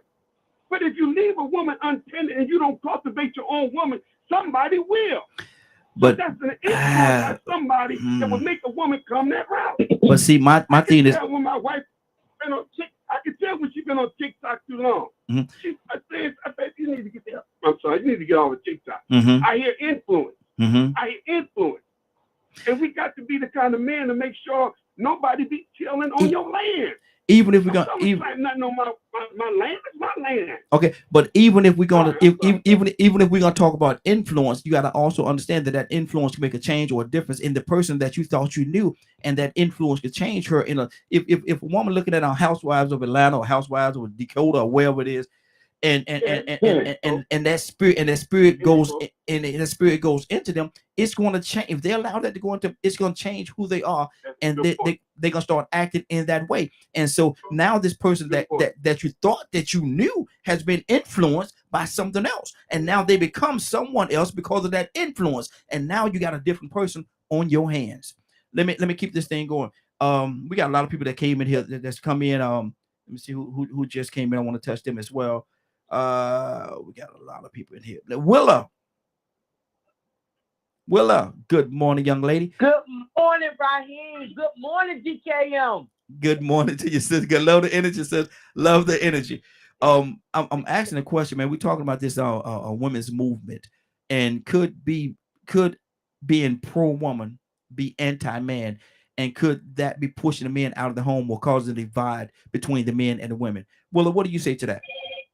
Cassandra, coming to you next. For sure, Raheem. For sure. You know, there are a lot of good points to what everybody is saying, because you know what? It does start off real good in relationships. Everybody want to give their best and show their best. But after you've been in there for a while, and like you said, what you watch, what you see on TV, what you read, that transforms the mind, your way of thinking, if you allow it to, because you have the right to make the decision or the choice to choose what direction that you want to go in. So yeah, you're absolutely correct in what you're saying when you say, does that change? It certainly does, depending on what a person is focusing on. And yeah, you're absolutely right with that, Raheem, and everybody is on point with the difference on both sides of the coin. Because I'm telling you, my son, he really tries to be a good baby father, should I say it. But his girl, because he's not with her, makes it hard for him to be a good father to his son, because she's using him as a pawn. Wow. She won't allow him to be a father. You know, he pays his little child support, but she has the power to say, you could see him, you can't see him. You know, when she get an attitude, when she get mad, and it's very discouraging to him. So I try to encourage him to stay in there, hang in there, because your son one day is going to appreciate that because of her attitude. She's not thinking that the son will be affected later on. She's not thinking about that. All she's thinking about is her selfishness, what she's not getting out of the relationship. Wow. And so that's what's on my heart today, right here. Good deal. Good deal. I had written something on my paper that in order I was going to go in. I said I was going to go to Donald and then Cassandra. So Tucson, what's on your heart, brother? I had to write down what I want to say, and it's kind of rough. But I have an explanation for why I said it. Okay. What good is it for us both to whip it out to see who has the bigger balls. If we both suffer from erectile dysfunction. Wow. Tucson, you showed, boy, next time you put a signal on when you're going to take a left like that. You took a left turn. Go ahead, brother. You took a left turn. No, it's I mean, here's what we do. I mean, I hear that it's beautiful to get passionate about stuff and put all your emotions out there. And we bow up at each other. But that don't solve nothing. That don't solve nothing. Exactly. That does not solve anything. I already have, I'm not talking about me personally, but the challenge is for a man to be a man. And then we have that challenge among other men. But then we have these women that also, I want to excuse me, are pulling out balls and bowing up. Wow. When we got a problem that it seems like, for the most part, not all men, not all women, but for the most part, when you look at society as a whole, we whipping it out, but we still suffering. We pulling out all of our muscles, and we all strong individually, but a house divided still can't stand. So I don't know if that makes any sense whatsoever, but that's where I'm thinking in me, because, you know, I love me some women. No, let me correct that. I love a woman. Woman. Yeah. There's some women you couldn't pull on me because they agree to what a man is, but they still single. And there is no good man for them. I can't figure that out for the life of me. And I'm not down on anybody. If you want to be single, Stop talking about me, Doc. I didn't say you're gay. Can I almost say, I almost wanted to say something, but I'm not going to be personal with nobody. I don't. I'm not talking about you. But there is women that are stronger than, want to be stronger than you. And I love me some you girl, because you for real. But there are some that are extreme you that I can't do nothing with. And nobody else cares. Good deal. Good deal. Let me go to man. Yeah, exactly. Cassandra, what's on your heart, sis? Rico, coming to you next. Cassandra?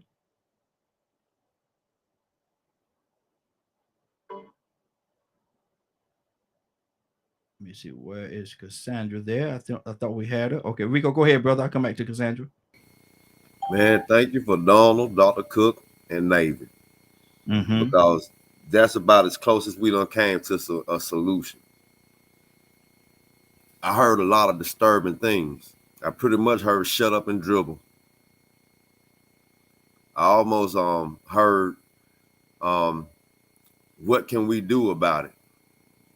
Might as well ignore it. You know, I'm gonna say this. I think in 93, it might have been 2% of the women that carried on like that. But in 2022, they rapping. They telling you they don't cook, they don't clean, they just work that thing. In 2022, 80% of women find it okay to be adult entertainers. Maybe in 92, it was 2%. You remember when it was unacceptable?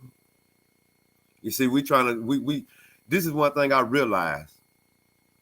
Sometimes we take words like correction and submission and don't understand that they mean cooperation. Or negotiating. We ignore it because submission and correction sound so negative. but correction can be advising. Shame on these low down deadbeat dudes that's so weak to walk out on their families and be half a man. Shame on them. See how easy that was. Y'all so low down and no good, and that is not the way to go. You need to be a man and be for your family. Stop running around here calling women hoes. Stop sleeping around.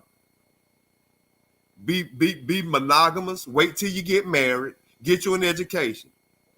All you dope boys, even though I used to do it back in the day, even though I did some of those things, I was wrong. See how it ain't so hard to hold yourself accountable? And to hold other men accountable for carrying on like that. You know, y'all some low down dudes. That's what has to happen to these sexually liberated women that says, well, you know what? 2 wrongs don't make it right, but it make it even. See, we're looking for some balance, but we are out of balance. And if we don't, this thing we call blaming. It did sort of sound like blaming from some people. But sometimes it's not a blaming. Sometimes it's acknowledging and recognizing that you have a situation. And one thing about it, if we can't fix what's going on in our community, we don't need to worry nothing else about no economics and no politics, no Trump, no Biden, no Ukraine. We don't need to worry about nothing that the United States got going on if we need to sit down and shut up and not address each other about what's going on in our community with our families, the dysfunction and the disorder and the unbalance that is going on. We are out of balance. It's fine. You have to find a middle ground for some of these things. Feminism was much needed. But now sexual liberation has gone way out of control. And I think that sort of came from feminism. Somebody didn't draw the line. You can't tell a woman what to do with her body. That's true. But when did it become acceptable by women to say, you know what? I want to be a porn star. You know what? It's okay for me to be promiscuous. If men could do it, we could do it too.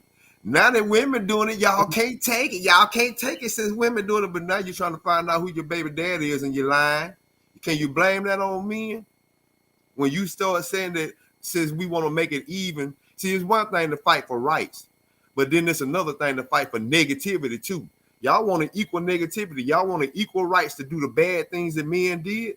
That's what we're trying to address. Some of the things that male chauvinists did was not right. Now some of these things that women are doing is not right.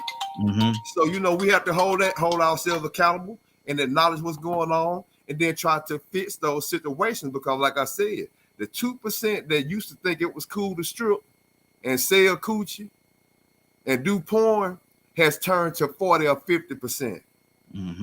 Wow. It ain't the same. These ain't 93 and 94 numbers no more. You know, but I really appreciate what Dr. Cook and Navy brought to the table because there is some self-accountability.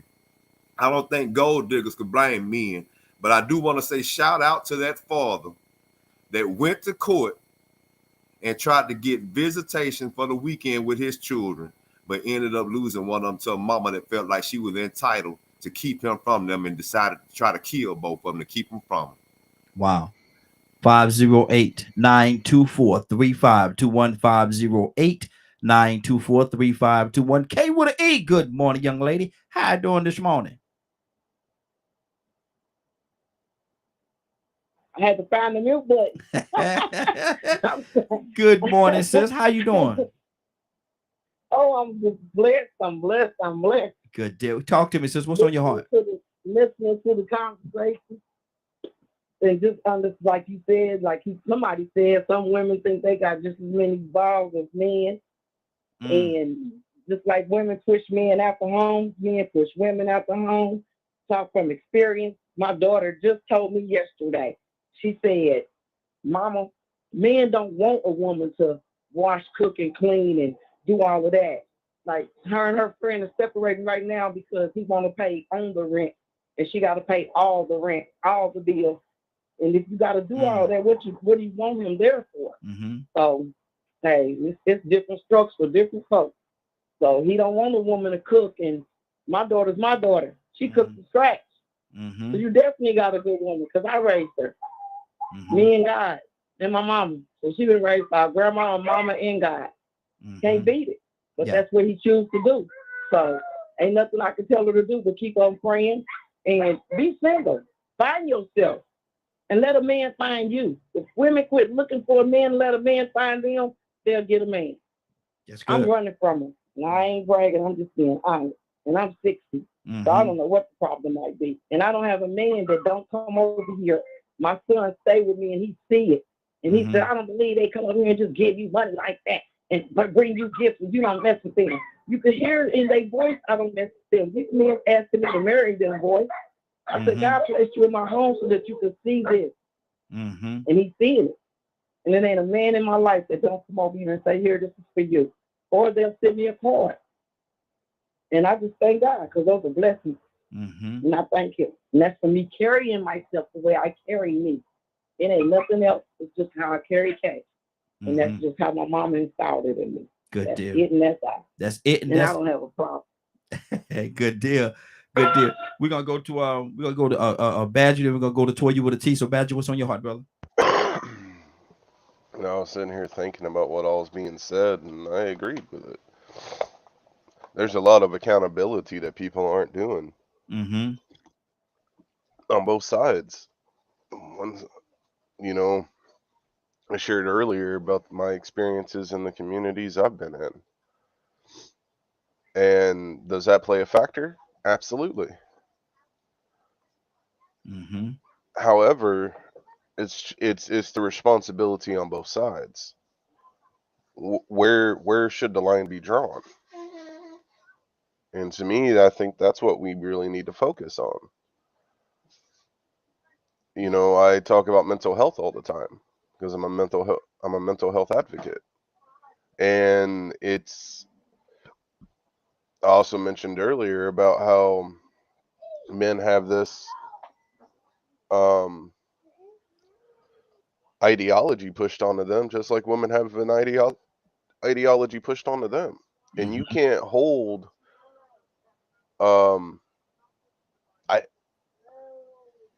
it's not fair to my wife for me to use a past relationship against her because she's not that person. Yeah. And that's, you know, taking responsibility on myself to work through my issues. So, and I think that's something that everyone needs to do. You know, not, you know, what is it that an individual values? You know, is it just money? Is it greed? Is it, you know, a certain thought process? I mean, if the man's out there working as hard as they possibly can, but you're still able to make more money than them, are you going to hold it over his head and treat him like trash when he's doing the best he can? Or are you going to accept him for who he is and where he's at? I mean, if he's treating you right and doing the best he can, why treat him like trash? Exactly. However, men shouldn't be doing that to women either. It goes both ways. Right. So as a human being, we have a responsibility for ourselves and to others. And that's where we've dropped the ball. 30 seconds. And I really hope people really understand what that actually means of being responsible for yourself and to others. Yeah. That's good. Toya with a T. Talk to me, sis. What's on your heart? Yeah, no. Great. Everybody said everything that's great. And that's the good thing about life. You got different perspectives, you got different experiences, and none of them are wrong. I do think that when we don't know our roles and when we're not taught our roles, it's hard to take some description from our roles. Like, for example, we're having this conversation about men and women and, you know, hey, you know, the men, but what about the women? This is the same thing we go through with the Black Lives Matter, but the black people kill themselves. But what about the white people? You know what I'm saying? It's back and forth. And I think that we don't all totally understand and know our roles, right? And I think when we try to fulfill the roles that humans say we try to fulfill, that's when we have an issue because we still hopping around the creator. When your phone mess up, you got to take it back to the maker, Apple, because Verizon can't do nothing with it. If your car mess up and the mechanic can't fix it, you got to send it back to the maker to make it get right. So what make us humans think that we can get right without God? If we running around in circles in relationships, it's because we're leaving the main one out. That's the maker. We can talk about all these all we want to. Adam and Eve had the same issue, but the woman you sent me. But now, knucklehead, I gave you a job and a duty. But the man didn't stop me, Lord. No, I told both of y'all don't touch it, and you touch it, so y'all both gonna get in trouble, and y'all both gonna have consequences. It don't make no difference who you let talk who into what. And then we walking around on this earth and we don't know our roles. You know who we ain't listening to? Our maker. Come on, so we can get on here and we cannot understand. I love all of y'all, please, but I'm gonna be 100 with you, and I'm constantly telling my nephews, boy, you a man. And ain't nothing I can teach you, sir. You need to go to God. Period.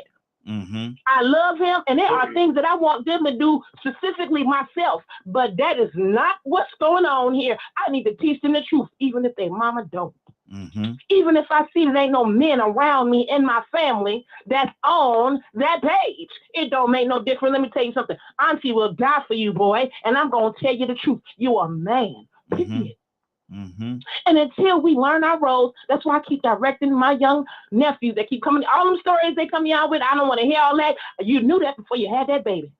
We try to tell you not to have it. We done showed you, we done messed up, and you went out there and did it. Don't come to me talking about you ain't got enough money, because we tried to tell you before you had that baby. And every time we got an issue, we're out of order. I'm not talking about man's order. I'm not talking about the Constitution. We out of God's order. And we still running around here. Oh, I don't understand what the problem is. Oh, I don't understand what the problem is. The problem is you ain't got no God. And let's move a little bit further. If you did make mistakes like me, if you have done everything wrong in the world like me, do you know who the only person that can fix it? The maker. So we can sit up here and talk about all this all we want to until individuals go back to their maker. And yeah, just like me, he gonna have you do some hard stuff. You're gonna have to swallow some bitter pills about what truth is. But until we put our maker back into our relationships and back into our individual lives, I ain't got no man. But when I tell you God working on me something mighty, because I'm out of control and it ain't no man that can do nothing with me. Can't nobody do nothing with me but God. And when he get done with me, he know he got to bring a man my way that's going to be him. Because if you come over here, sir, I'm going to chop you up and spit you out if you ain't right. So at the end of the day, make sure we know our roles. If we don't know our roles or we're unclear, we need to go to our maker, because we can't be flipping up and swatching roles just because it feels uncomfortable. It is what it is. Your role as a woman is that when you have kids, it's not to be sorry and let nobody do the work by themselves, because you don't let nobody do everything that you love. You have a job, you have a role first and foremost as a woman for your husband, as a mother to your children, and then everything else is secondary. Good deal. And as a man, like Captain said, the man is the provider and he's the head. Everything else is secondary. If you can't perform those roles to the best of your ability, don't be looking for nobody to follow you. Good deal. Good deal. We're going to go in this order right here. We're going to go in this order and keep this thing moving. We're going to go to our Navy, Mr. Hicks, Ibrahim, and Cap. So, Navy, what's on your heart? Navy? I'm listening. Yes, sir. I'm sorry. Can you hear me? Yes. Go ahead. Okay. Oh, no, I'm just enjoying the conversation so far. And I'm so hoping that we can have some resolution at the end of it. I mean, I love what everybody is saying. And I think that if we take a little piece of everything that's being said and apply it, maybe, just maybe, we won't have to have this conversation as often. But again, I'm going to say it again. And I think another part of it is just the fact of, again, responsibility, accountability, and acknowledgement. I mean, my childhood may not have been the greatest, but I did have positive male role models that showed me the standard as to what a man is, or at least in my family anyway. So yes, that's what I look for. My pops is my biological pops, but that's the greatest man on earth to me, aside from my uncle, because it was the blueprint for me in home. My uncle carried that role for it, well, it still carries that role. but my pops was the first healthy male that I had in my home. And it's the little things that I missed as a little girl. Like, to this very day, he will still come and take out my trash. He will still make sure that my car is cleaned out, because he will fuss at me if not. And it's not because he doesn't feel like I can do it, because I had to do it. But I'm his daughter. And he tells me all the time that if he can't do the basic things for you, if I still have to come and do all of these things for you, then what are we doing? But again, he set that standard. And that's the same way, like, if I was to have a son, I want to set that standard for that woman. I want my son to know what it is to have a healthy relationship, which is, again, why I had to go and get me taken care of, because I wasn't mentally, emotionally, or spiritually in a place to pour into someone else, because I was empty myself. Wow. So if I didn't have anything to give. Wow. Rico, I think you have a question. We going to yes, Mr. Hicks and Ibrahim, but go ahead, ask your question real quick. I definitely have a question, Navy. You said something key, because it sounded like you spoke with some very upstanding men, your father and your uncle, right? Yes, sir. They didn't sound too weak. And you're echoing a lot of what I said earlier.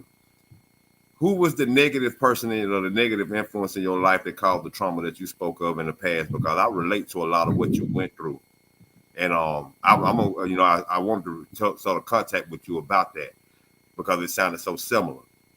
But I remember what you spoke of about how your past was, and you still speak on it a little bit here and now.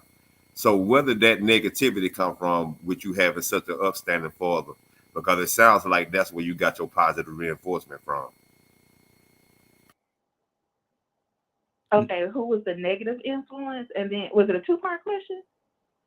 Yes, pretty much. What was the negative, the trauma coming from? The negative part of your life. What was that coming from, since your father was, such a positive part of your life, and your uncle, the healthy part? If I'm being completely honest with you, and this is something that I had to, my stepfather was the most predominant negative reinforcer for me, because that was just ugly. But I love my mom. I will walk through Hades' flames to save her, do whatever. But I also had to acknowledge that I had a mother wound as well. And my mother and I had to go through a period of time to where she just had to take accountability of, baby, I apologize, and I'm sorry that you had to be the mother, the daughter, and the sister, and the protector. And that took a lot for my mom, because I never wanted my mom, just like with my biological dad, because I didn't grow up. It wasn't until I was 12 years old that I lived in the same home with my mom. I was primarily raised by my grandmother. Both of my parents, I thought that was normal for, both your parents just didn't live with you. But I had to acknowledge that I carried of course, I had the traditional daddy issues, but I had mommy issues too, because I didn't know what my mother has been a mother to my brother, but she hasn't been a mother to me, and that's no disrespect to her. And we have this conversation all the time. But my mom couldn't give me something that she did not have. Wow. And I had to extend that grace to my mom. And that was whenever the light bulb went off for me, to acknowledge that, I have a unique perspective here. There's a generational trauma, generational curse, whatever you want to call it, that's taking place. And that's got to stop with me, because my mom was hurt.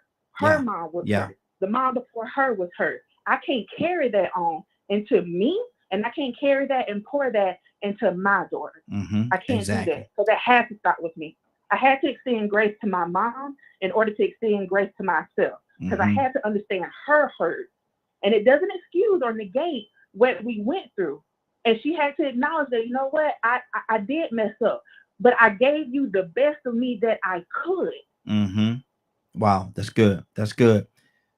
I see what's going to go on the order. Mr. Hicks, what's on your heart? And Navy, thank you. The transparency, sister, thank you. Thank you. I really appreciate it. And like I said, I always say, but I know it helps somebody that's listening in. I want everybody to share this broadcast. I want to charge each and every one of y'all that's on here or that's listening to share this broadcast with at least 10 people. Just put it on the page, share it so people could hear it. There's a lot of things that's going on today, and please, I encourage each and every one of you to please share this broadcast. Mr. Hicks, what's on your heart, sir? Oh wow, well, there's been so much going past now. My thoughts and everything is sort of mixed up. I don't know who we began with, but I'll just listen. I'll just listen on. Okay, good deal. Ibrahim, what's on your heart, sir?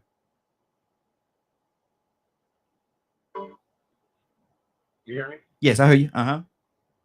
Okay, yeah. Good morning. Appreciate everybody's comments today. But, I was saying that the most toxic thing I hear right now is the generalization of everybody and some of the testifying and preaching. And then, how about just regular folk, like working class people? I come from a working class family, upper middle class, working class family. And I've lived in the working class throughout my life. I did hard, dirty work, and fortunately the wives that I had, and even relationships, these ladies, they also did work, but we also shared, what we did in our living arrangements, or we were married or whatever. And I think that there's just too much things that we put in that's fantasy and not reality. Mm-hmm. Just like it's talking about being a man being having one woman or something like that, right? Now, in some societies and in our history, that men have multiple marriages. It wasn't because so he could have a bunch of women, well, sometimes it shows wealth, but he had responsibility to each and every one of those women.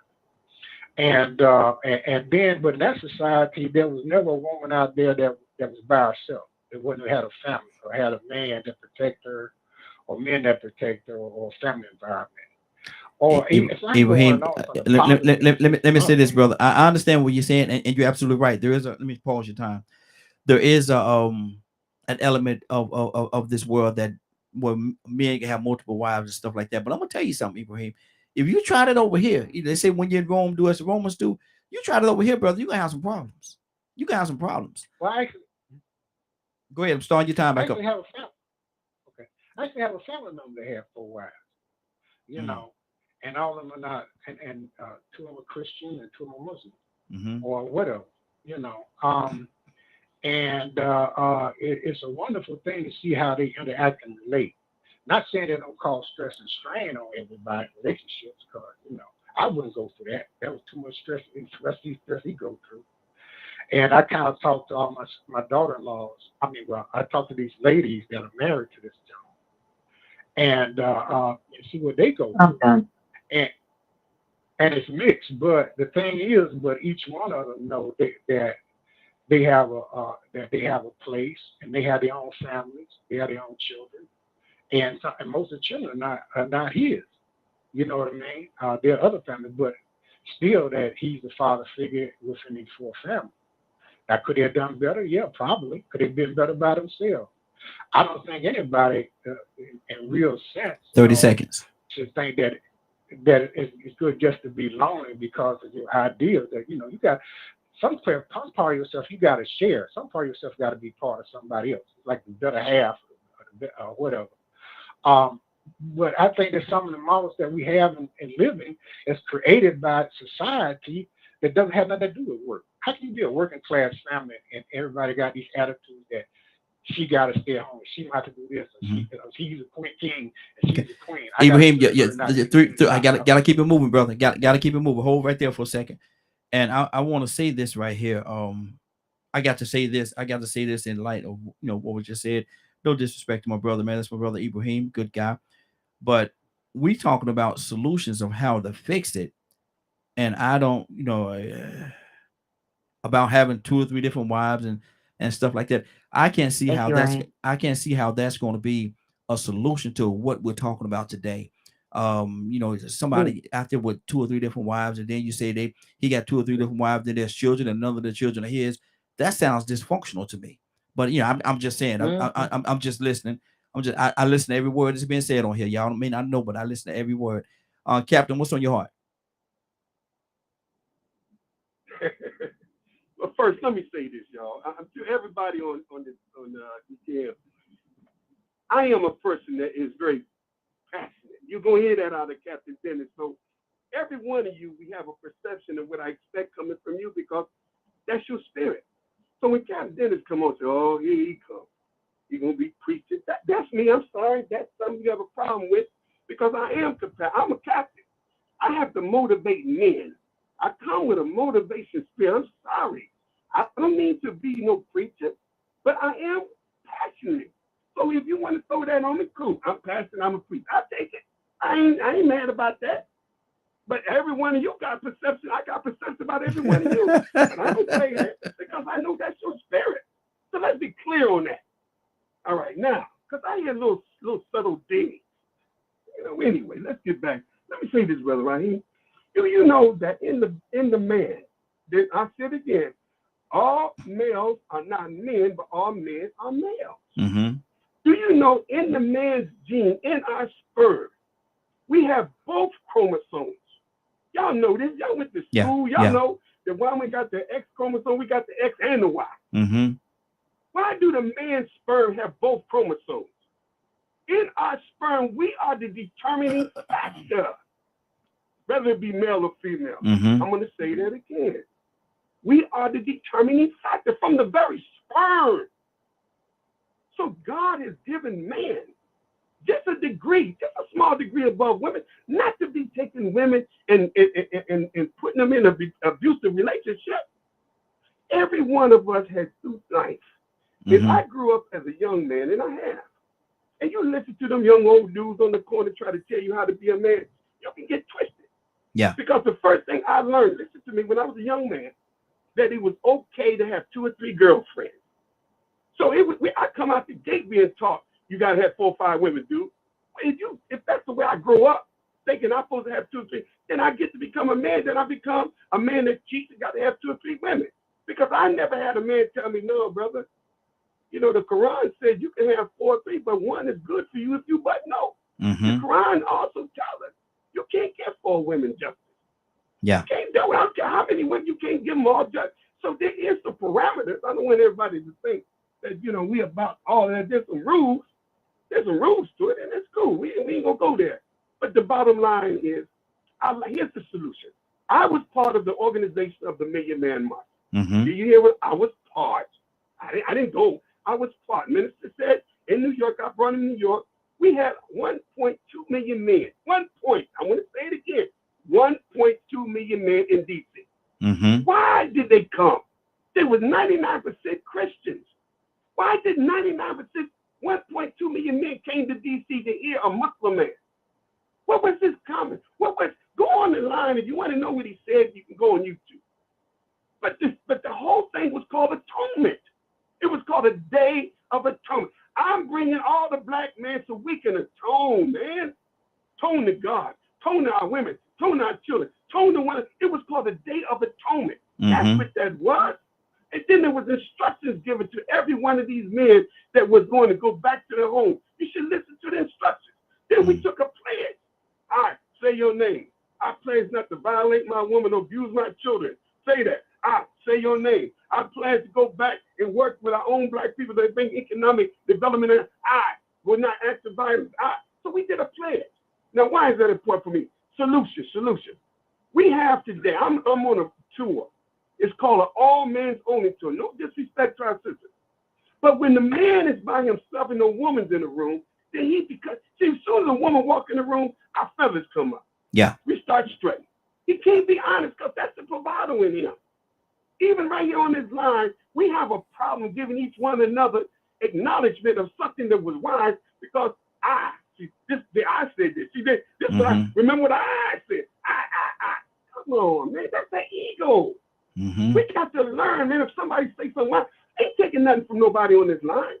We mentioned specific and we mentioned general. Exactly. So I believe we need to have a whole tour in every city, men coming into the room. And you know what I'm going to say when I have this all men's only meeting in Ohio? I'm going to talk about every one of these sisters on the line, and I'm going to say to the brother, you know what the women think about us, brothers? The women say X, Y, and Z. Mm-hmm. And we're going to deal with this. Mm-hmm. But we've got to be more responsible. What are we going to do when we leave this all men's only meeting? We have to now start taking up responsibility to go out there and save our young brothers on that corner. Good deal. We have to begin more responsibility. You have to teach the man. He's ready. We got some crazy stuff. I'm on the all men's only tour. So I don't care what y'all do. I mean, it's cool. But I train them. I know if I get 500 men in the room, I'm going to get 200 out of 500. The other 300 go find an excuse not to be a man. I do this all day long. And I get more women that can stand behind what I say because it makes sense. But to come to the brother, well, who died to make him cute? Well, what's so bad about that? So I'm a man too. That's why we ain't going nowhere. So we got to sit down as men without no women, because you got men with strutting right now on this line because there's women on this line. But and I like when you have men for real. 30 seconds, Captain. Like men, but then women slipping on that line now. They on that line. So if we want to be real, make sure no women is present. Because what we got to say, we don't want the men think that we fronting on them. Oh, Captain front. No. But if there's no women on this line, we got to get bare knuckles and let's be honest and stop the BS. You can't defend BS. Absolutely. We know that some damn gone men ain't worth 2 dead flies. We know it. But we ain't talking about that. What we men going to do, the real men. Exactly. That's all I got. Good deal. Good deal. Curtis, what's on your heart, brother? Well,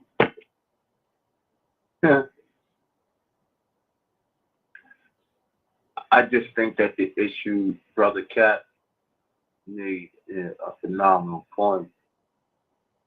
But I just think that the issues need to be addressed on both sides. Because we continue to speak poorly of one or speak about the maladaptive behavior of one and not address the maladaptive behavior of the other. Behavior is going to beget behavior. So what's going to happen is if one's behavior is not maladaptive, but the other one is, it's going to put that person in a position where either they won't or, be some abuse or whatever. I just think to just consistently address it from the perspective of it being man's fault, does not aid us possibility to move forward. It's like I work with at-risk youth consistently. And I've seen where I had staff where I had to pull them to the side, send them in a retrain because you're addressing this one behavior consistently, but you're not addressing this other youth behavior. And then what wound up happening is the youth that you're addressing consistently winds up saying, why are you always bringing that to me? You don't never say nothing when that person is doing such and such, such and such. You see what I'm saying? So, loving what I heard, I just think, that in some levels, there's like this element of a walking hypocrisy. And it's easy to us as men. That's the easy route. Every time I hear it, the first thing I say is, okay, somebody's taking the easy route. I understand that the Bible says what the Bible says in terms of being a man, but I also understand what the Bible says in terms of being a woman. You understand? Now, my interpretation is wrong. What is it? And I learned this from a woman. What's the Proverbs 21:9? Proverbs 21:9 says, I'd rather rest on a tin roof than to deal with a quarrelsome and nagging woman. So you have to address it. Am I that woman? Okay. I believe 30 it's seconds, in Curtis. Matthew when Jesus 30 seconds. adultery. Go ahead, Curtis. You got 30 seconds, brother. So I think that the issue is twofold, and the only way we're going to get some resolve and or resolution is to address our maladaptive behavior, not from the perspective of you caused me to do this, but from the perspective of I chose to do this. I chose to choose that man. Well, I choose that woman. I chose this. So I allowed for this to happen. instead of making as if all we can say is all men are dogs. That don't sound like a cop out. I mean, Wow. to me, it sounds like a cop out. Good deal. Good deal. And I think it very well, and I think it very well could be a cop out, or like you said, man, the easy way out. That's the easy way out. That's the easy answer, the easy fix to whatever is out there. We got our Minister Neil with us this morning. Minister Neil, good morning, sir. How you doing this morning? Good morning, everybody. How's everybody doing? Hey, doing good, doing hey, good. I just hear Muhammad on there this morning. Bobby, I heard him over there. He's still over there hollering, screaming. Yeah, he's still. That's me. I'm sorry, but that's me. I try to tone it down a little bit, bitch. I'm here. Hey, I'm not mad at you, my dear brother. You know I love it. You know I love it. I love it. I love it. I love it. Instead, we're talking about the women and the female movement. We talk about that, and could it be a situation whereas they're so pro women that they're anti men and they're putting the divide in the household and pushing the man out? What do you say to that? 3 minutes. Well, one thing I can say is this, and I'm just going to keep it very brief and short with this. No woman can push you out when you're in order, and you're in the order of God. Period. You can't trust it. Because one thing that's going to happen, God don't remove you first. That's number one. Number two, you got to also remember this. Sometimes desperation brings on disobedience when we pick up certain people and we pick up certain relationships that God did not ordain for us to be in. That's from friendship to a marriage or whatever. So we have to step back for a minute and start going back to the foundation and start listening to what He says and not what we say, because we have a tendency of going through and ignoring God's will. And I know people say, "Oh, that's a cliche." And I know it's what it is. That's why you look up. That's why so many broken marriages and so many broken homes, because it wasn't. I'm not gonna say it wasn't godly, but somewhere down the line, y'all missed something somewhere. And sometimes you're just not. Y'all wasn't supposed to be together. I'm sorry. I hate to say it, but I have counseled a whole bunch of folks. And I'm like, bro, you sure you, or damn, you sure you want to marry this gal? Are you sure you want to marry her? But I'm just telling you. But they go and do it anyway. But again, sometimes it goes back to, again, desperation brings on disobedience. I'm gonna leave it at that. That's good. Cassandra, what's on your heart, sis? I've been off, and I don't know where we are now. Well, we're going to turn the corner now because we're at our 9:23. I'm about to turn the corner. I want to turn the corner where we talk about solutions and what do we need to do in this whole equation, because we've discussed a lot of the issues that's out there. Now let's concentrate on solutions. What do we need to do to pull this family back together, to put the man and the woman back together in their rightful place in society, so that it could help that family, the community, and society as a whole? Cassandra, what are some of the solutions to take those dividing wedges out? Okay, so first of all, we are not going to be able to pull a lot of them together, because the ratio says that. The ratio of male to female says we're not going to be able to have a whole bunch of most of these people come together. So what we have to concentrate on are those men that are out there and those women that are out there that want to be in relationships. It's about communicating, because obviously the narrative is it's going to look different to different people. So I'm not going to tell people how they should feel based on what they've been through. What I can say is, if you want a good relationship, if you want a healthy relationship, it comes through communicating, finding out what that person is expecting, what you are expecting, and then you work toward the middle. And you don't have a lot of that. But to say, bring them together, I think a lot of women are just going to remain single because there are not enough men. We know that. I mean, just check the ratios and see there are not enough men to match the amount of women in the world, not just in this country, in the world. So, I think communication is the key. Absolutely. Badger, talk to me, brother. solutions, huh? Yes. People needing to learn to be responsible for themselves and to others. It's the same message I always preach. Mm-hmm. I am this blame game of blaming other people does not acknowledge the responsibilities that we have for our own choices and individual choices in our lives. Just because bad things were done to you doesn't give me an excuse to behave the way that you're behaving. You know, just like Navy was saying earlier, I'm the same way. I had to break a curse of abuse that ran in my family. So it's one of those situations of acknowledging that there are issues that can be handed down from generation to generation without even you realizing it. That's the whole thing about therapy and working on self and things like that. And by working on self, you're being responsible to other people because the way you behave and interact with other human beings are going to be at a higher level than just the plain Jane, same day, same thing.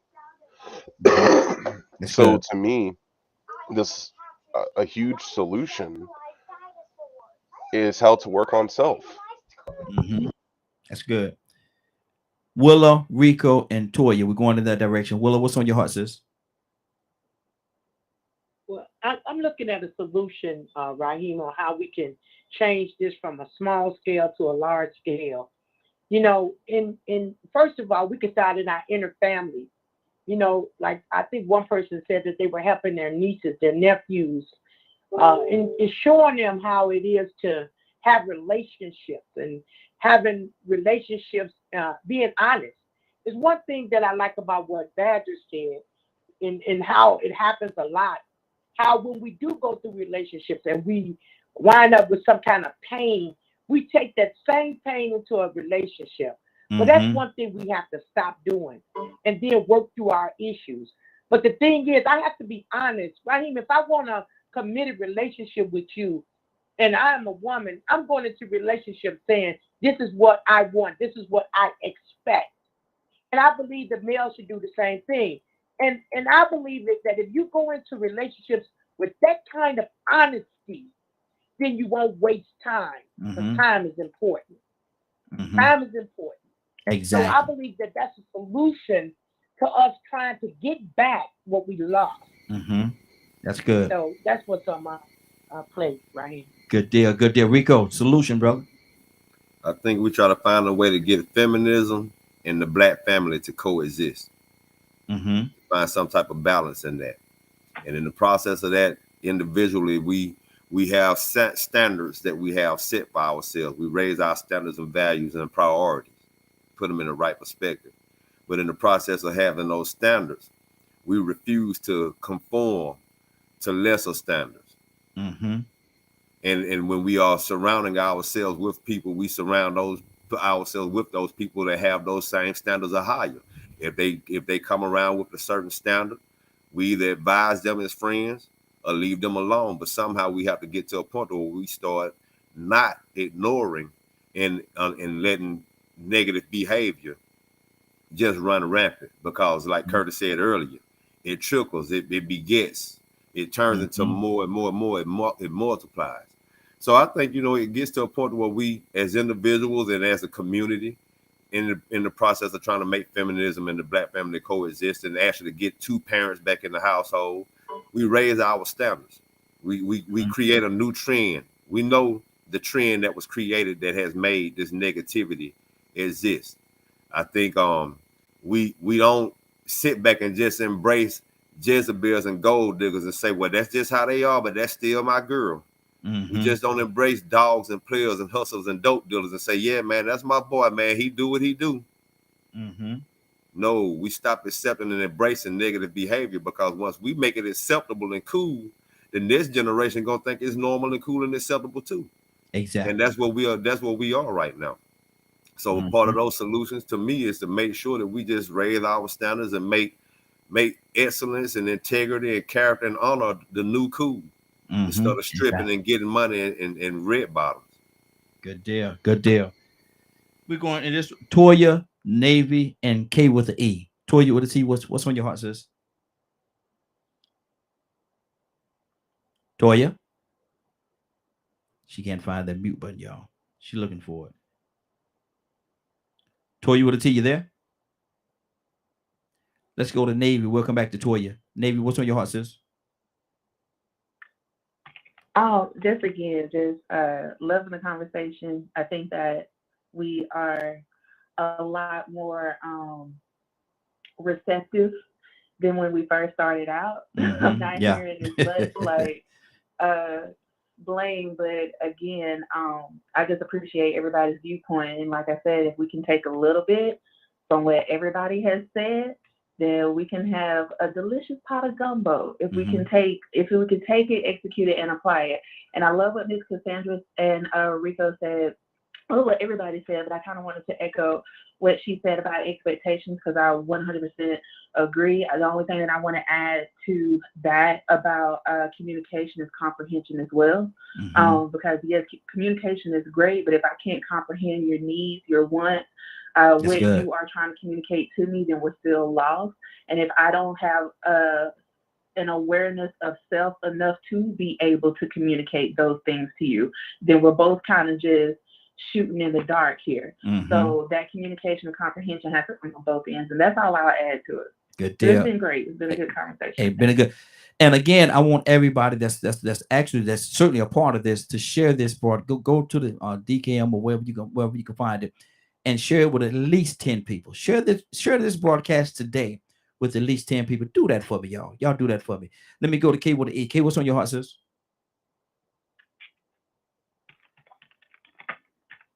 Okay. Now, Kay, I gave you the heads up that you need to find that mute button before I came to you. And look at that. Look at that. Well, somebody look at there. Look at there. Somebody look at this here. Kay, with the E, you there? Why you get yours together? Let me go to Dr. Cook. Dr. Cook, what's on your heart, sis?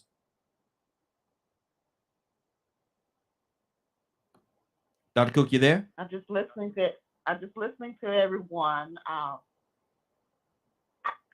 I just learned a lot today from everyone, and I thank everyone for their information. Everyone had different perspectives, but a lot of the perspectives were saying the same thing. And I just basically thank everyone for what they presented today, because I learned a lot from what everyone said. From Captain, from Ibrahim, Curtis, Toya, and Navy, and Rico. I learned a lot from what everyone said, and I appreciate the information. This was a very good broadcast for today. Thank you to God and I be the think glory. we need to have more conversations of this on this matter in the future. Absolutely. And we will. We certainly will. Let me go to Curtis. Curtis, let's talk solutions, brother. Well, first and foremost, the biggest solution is to have an open, honest dialogue, conversation with ourselves. Rico said something that really stuck out to me when he was saying, the way I took what he was saying was that basically in this situation, I think maybe both of them said the same thing almost. In this particular situation, it's going to take women to check women, and it's going to take men to check men. When you start seeing of that, then you can then start to foster in these conversations, because as long as you got the blame in the middle, then you have an excuse for why it's happening. Right? So, solutions for me is to start having open, honest dialogue. You made me think about something that I seen that always bothers me everywhere I go. And every time I go somewhere and I see this, and it bothers me thinking like, wow, what if a dude did that? What if a group of dudes did that? But I guess that'll be a conversation for another day. But that definitely needed. The dialogue is definitely needed. even if it's just to push out the judgment.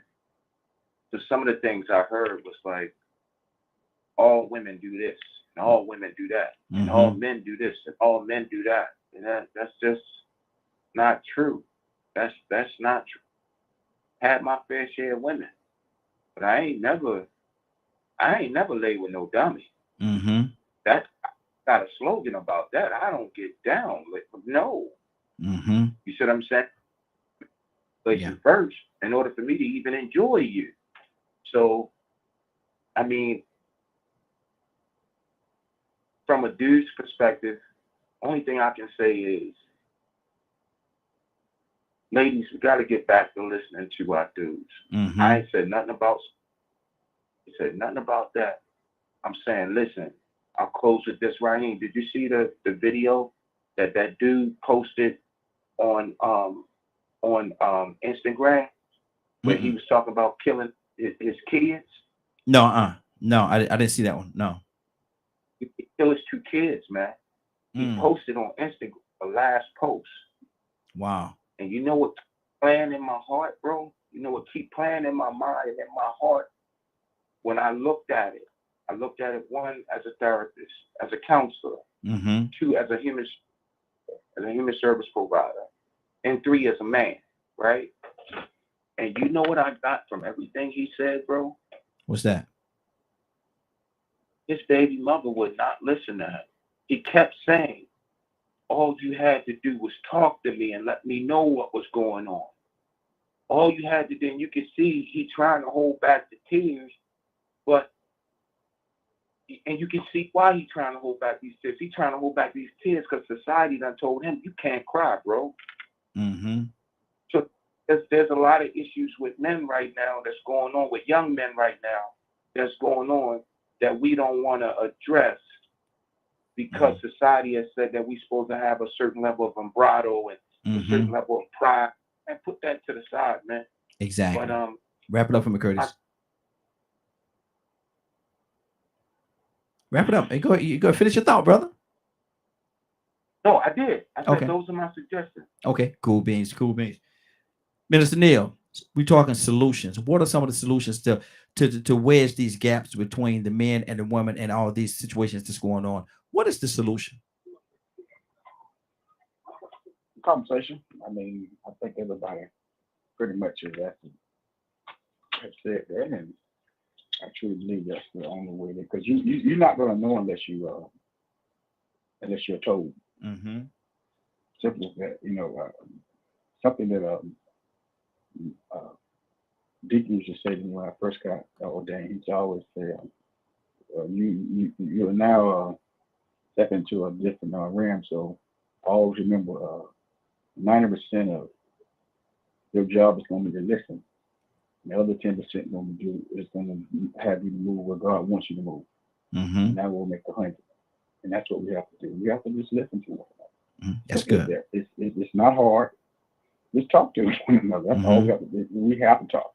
I'm about to go to the doctor right now. I got to tell this man everything what's wrong with me. Yes, sir. If I don't, he don't know how to cure me. He does not know how to treat me. And it's the same way it is with in these relationships.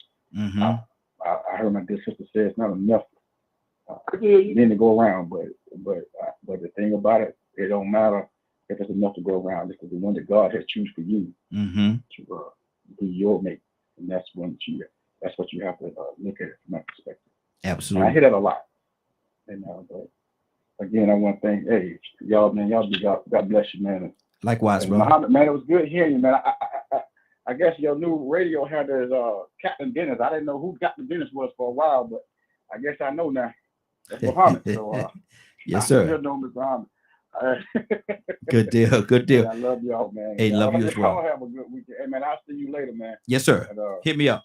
I got your hat, man. Okay. Okay. Appreciate you. Y'all be safe. You too. Captain, we're talking solutions. What are the solutions? Hey, listen, I love what Rico said, and most certainly what Curtis. Sister T, she said something, and we can't dismiss and take God out of the equation, for real. I mean, let's keep it 100. You know, we have to measure ourselves up with the definition of what a man is. I don't know no better definition than God.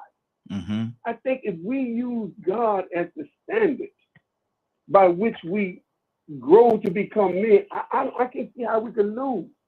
Now, let me say the solution. As brother said, Curtis, women should talk to women. This should be an all women's meeting, just like I'm having all men. And women should discuss the issues of what we men feel like. I'm bringing all the brothers together to discuss the issue of what women feel. Things we can be honest. Now, you never put the two together until you have a independent training. Because you know what we have? If I took men right now and I said I have an all men's only meeting, and I said, listen, brothers, we're going to have women in here, it's going to be chaos. If I took 100 to 200, 300 men and say, listen, we have to get prepared to deal with the real issues of our women. And put your feelings to the side, brother, because it's real to them. And then we may go into some chaos with the brothers. Then when I feel that we mature enough, I say, now, brothers, are we ready to bring our women in and talk to them? But then that's the same thing with the women. Are you ready to get in the room and talk to men? Because it's blaming and shouting. We can get past that. We can get past that. But I believe as men are being taught today, they don't have home ec in the school. Every one of the women probably had home ec in the school. What was home ec? It taught the young girls how to cook, bake, how to be young girls going to be women. There's nothing wrong with that. But we used to have metal shops. We used to have, brothers, we used to have metal shops. We used to have we used to have mechanics. We used to have carpentry. We was being taught in the school how to be craftsmen, how to be independent, how to be young men who's going to be men. We have lost that edge.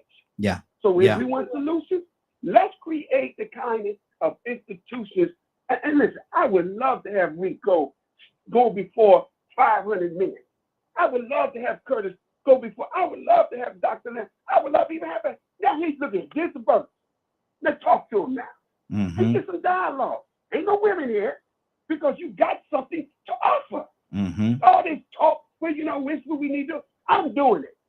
And trust me, my God is my witness. I'm coming to Atlanta. I'm coming to your area. When you hear Captain Dennis having an all-men, don't go on the side. Well, I heard him say, be there. Yeah. Put up or shut up.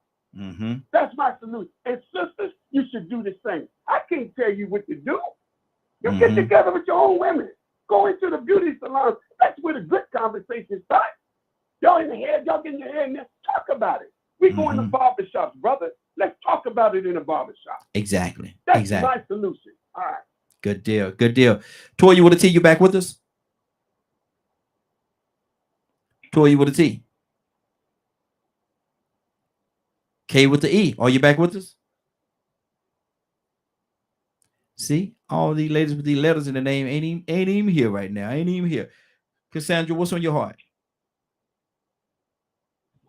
Yeah, I'm grateful for what everyone has said, and I believe that we have begun moving forward, finding solutions. And I'm going to tell you, you cannot. I'm hard on women. And I think I'm much harder on women than I am on men because I just expect so much more from us than what we do. I'm on set right now, so I'm going to have to go. They just called for me. Okay, appreciate you. Okay. All right. Good deal. Oh, hold on. They said no. They said they want to look for somebody else. Okay. But I'm really passionate about seeing us come together, and I want that. I mean, who doesn't want to see men and women come together and raise their families and build communities? That's how we do that. That's how we correct our communities, especially right now in the Black community. So I'm all for whatever. Anybody that has a suggestion that I can help with, like what Captain said, I'm all in for women. Well, I do it anyway, but I mean, if there are more women around the country that want to do it, I'm all in for coming together, talking, and finding the solutions to bringing us together as people. That's good. Male and female. Absolutely. And I definitely appreciate that. And I'm glad that, you know, I knew it was gonna be a rocky road getting to this part of the conversation, but I think we've accomplished some things in regards to opening up the dialogue. We're gonna visit this again. I don't think this is the last time we're gonna talk about this, because we can't fix it through one conversation and maybe even 100 conversations, but we have to have the conversations. Rico, what's on your heart? You know, I was thinking, man, you see, I love the way that sound, and I hate to throw a butt in now, but it's gonna be hard. Yeah. Oh yeah. It's gonna be hard. These conversations have been had. I read a book online on Facebook. I used to read books every day live for people to come in and listen if they didn't want to read it. I read The Black Man's Guide to Understanding Black Women. Y'all know this woman named Dr. Shahrazad Ali? Yes. Yes. Man, she was on Donahue, man, and them sisters wanted to rip her apart. Even Dr. Iyanla Vanzant was in the audience today, and she tried to rip that woman apart. Now, some of the things she did say was sort of extreme. I might not have agreed with all of it, but she at least tried to address the part that Black women played in this situation and what feminism played in it. Now, Dr. Iyanla Vanzant agrees. She was in denial at first, and now she's saying the same thing that Dr. Shahrazad Ali is saying. And that's how hard it was. Now, there was a woman, Monique, she was telling me about a situation where she had commented on a post that Sotomayor, you know, Sotomayor could be extreme sometimes, but then sometimes he's a little right. One time he posted a video and she agreed with Sotomayor that he was right about his assessment of the way this woman was acting. Monique made this comment 2 years later, and is still getting responses from women today calling her everything but the daughter of a man, the daughter of a woman. I mean, she is getting bashed 2 years later for a comment that she made that held a Black woman accountable, and the sisterhood is at her throat 2 years later. It will still pop up, the video. So it's going to be hard. Yeah, it's going to be hard because that denial, it was a little bit of denial at first. It was, I don't even say denial, but it was a little bit hard for people to open up and sort of see where we're coming from. But what we're trying to do is what Curtis said, what I've been saying. I have no problem holding my people accountable. But it's so hard for sisters to hold other sisters accountable that even the great T.D. Jakes had to speak up, and now he's being dismissed. Now he's being chastised when he's been upheld in such a high position and trusted for his opinion and his wisdom. Now his wisdom is questioned from the sisterhood that ignores that 2% that really has adjusted to 50 or 60%. So, and it's amazing. And it's amazing, Rico, how before he made that comment that he made, you know, you can separate him from the women, man. The women just loved him dearly. They, you know, it was all over. T.D. Jakes said this and T.D. Jakes said that. And now there's a separation because he said something that didn't line up with the ideology. Even Dr. Iyanla Vanzant had to come to the light. She had to come to the light. She disagreed with that same concept that we've come on here with this morning about the part that feminism has played in the behavior of sisters over the past few decades, and the part that it has played in our community. Exactly. Now she's come around and seeing the same thing that Dr. Shahrazad Ali. We just need the rest of the sisters to be able to do the same thing because it's a fact. And not only that, you know, we got to deal with both sides of the coin. We as brothers got to be able to sit down and listen to the sisters, man. Listen to what it is, because they have a viewpoint as well, and we got to be able to understanding and compassionate enough to understand what they're coming from, what their mission was, what their hurts are, and identify with that, man, and have an open and honest conversation. Just have a conversation. Willa, what do you say to that? I agree with you, Raheem. If we could ever be open and honest with the realization of what's going on, we'd be able to change things. Life wouldn't just be inspiring, it'd be life-changing, because that's what our messages should be.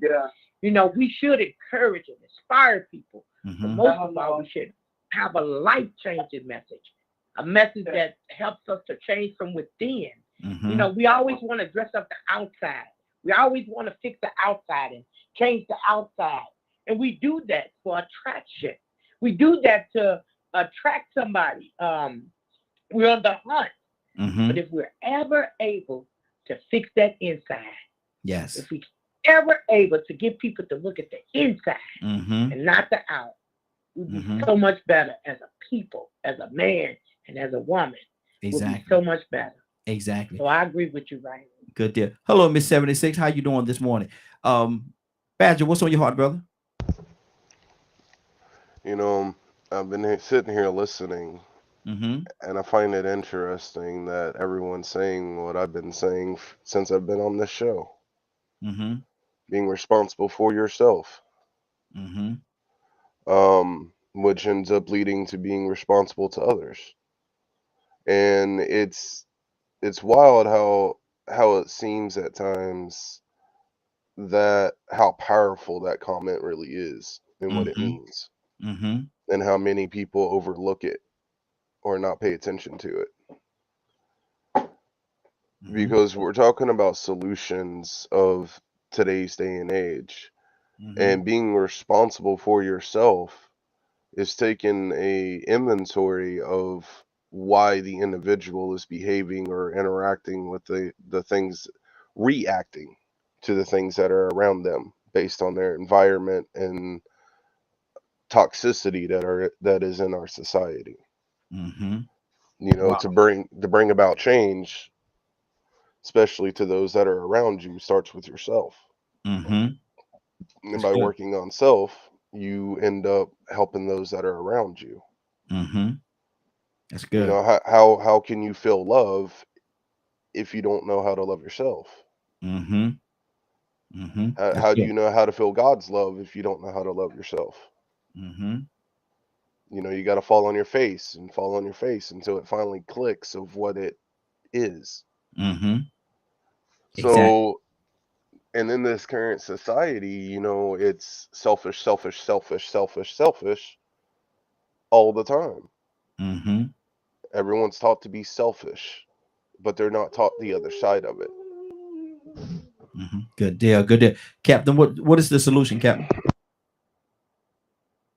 Well, you know, I think, you know, everybody on here, man, I mean, I am so honored to be among men and women that are so open and honest, and we're attacking a very sensitive and controversial situation. But let's not forget now that there has been, I believe, not to say, yeah, I'm just fears and what, but there has been a concerted effort to keep us at odds with one another. I just believe that. I believe that our women are turned upside down and the men are turned upside down. I think the minister Saturday, when I was with him 2 weeks ago, he said in a speech he gave, he said a man can never be what a woman was intended to be by God. That was deep. And a woman can never be what a man was intended to be by God. That's deep. So how we try to be what we can't be? Solution against solution. Our people would do better if they only taught better. Yes, it's going to be hard because ain't no doggone question.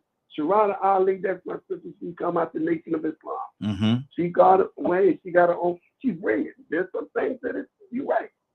But you know what? She knows how to treat a man, and she knows the role of a woman. Now, men and women may not like that, but the bottom line is, let me tell you what she said. She said the man and woman, the black man and the black woman, they get along together when they're in the bed having sex. She said it's when they get up we have a problem. I said, oh, that's deep. we cool when we're in the bed. It's when we get up out the bed we have a problem. So the bottom line is, men are like that. Men should go away and talk to each other openly and honestly. Women should go away, talk to each other over, and then we come together and talk about what we talked about.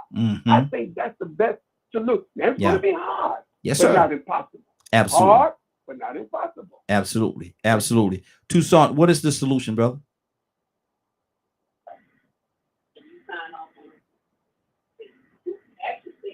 Toussaint, you there? Yes, sir. I'm here. Yes. I'm here. I'm sorry. What's the solution? A house divided can't stand. Yes. what is that? No, if we go, if I have a problem in my household, and we start off with an argument, there is no resolve. We have to sit down and rationally discuss where we're going from here, even if it's bad. If we both get defensive, we will accomplish absolutely nothing. Nothing.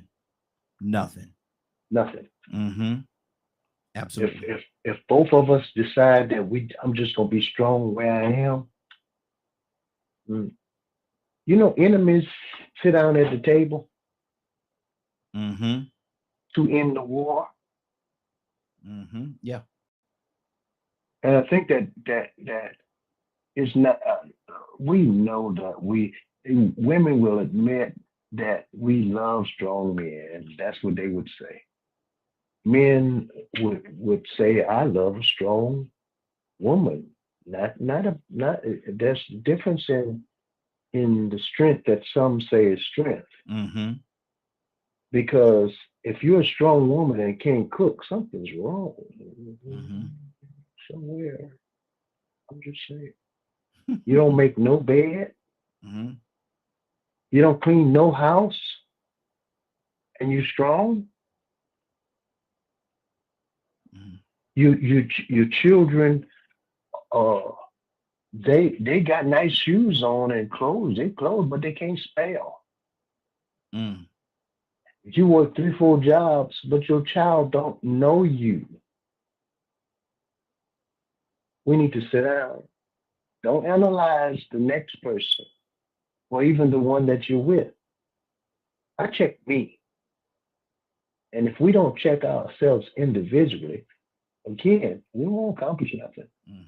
I can't blame nobody. I can't even blame the one I'm with for my past, or I can't blame the past for the one I'm with. I can't mix them.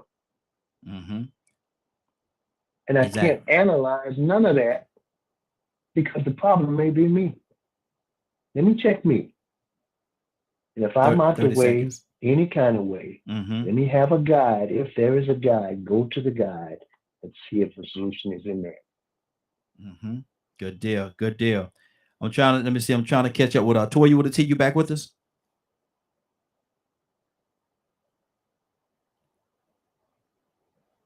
Okay, with an E, are you back with us? Curtis, talk to me, brother. What's on your heart? We're ready to get on out of here. What's on your heart? What is the solution, Curtis? It always runs behind. You understand what I'm saying? Exactly. What'd you say? What is the solution, Curtis? What is the solution to what we're talking?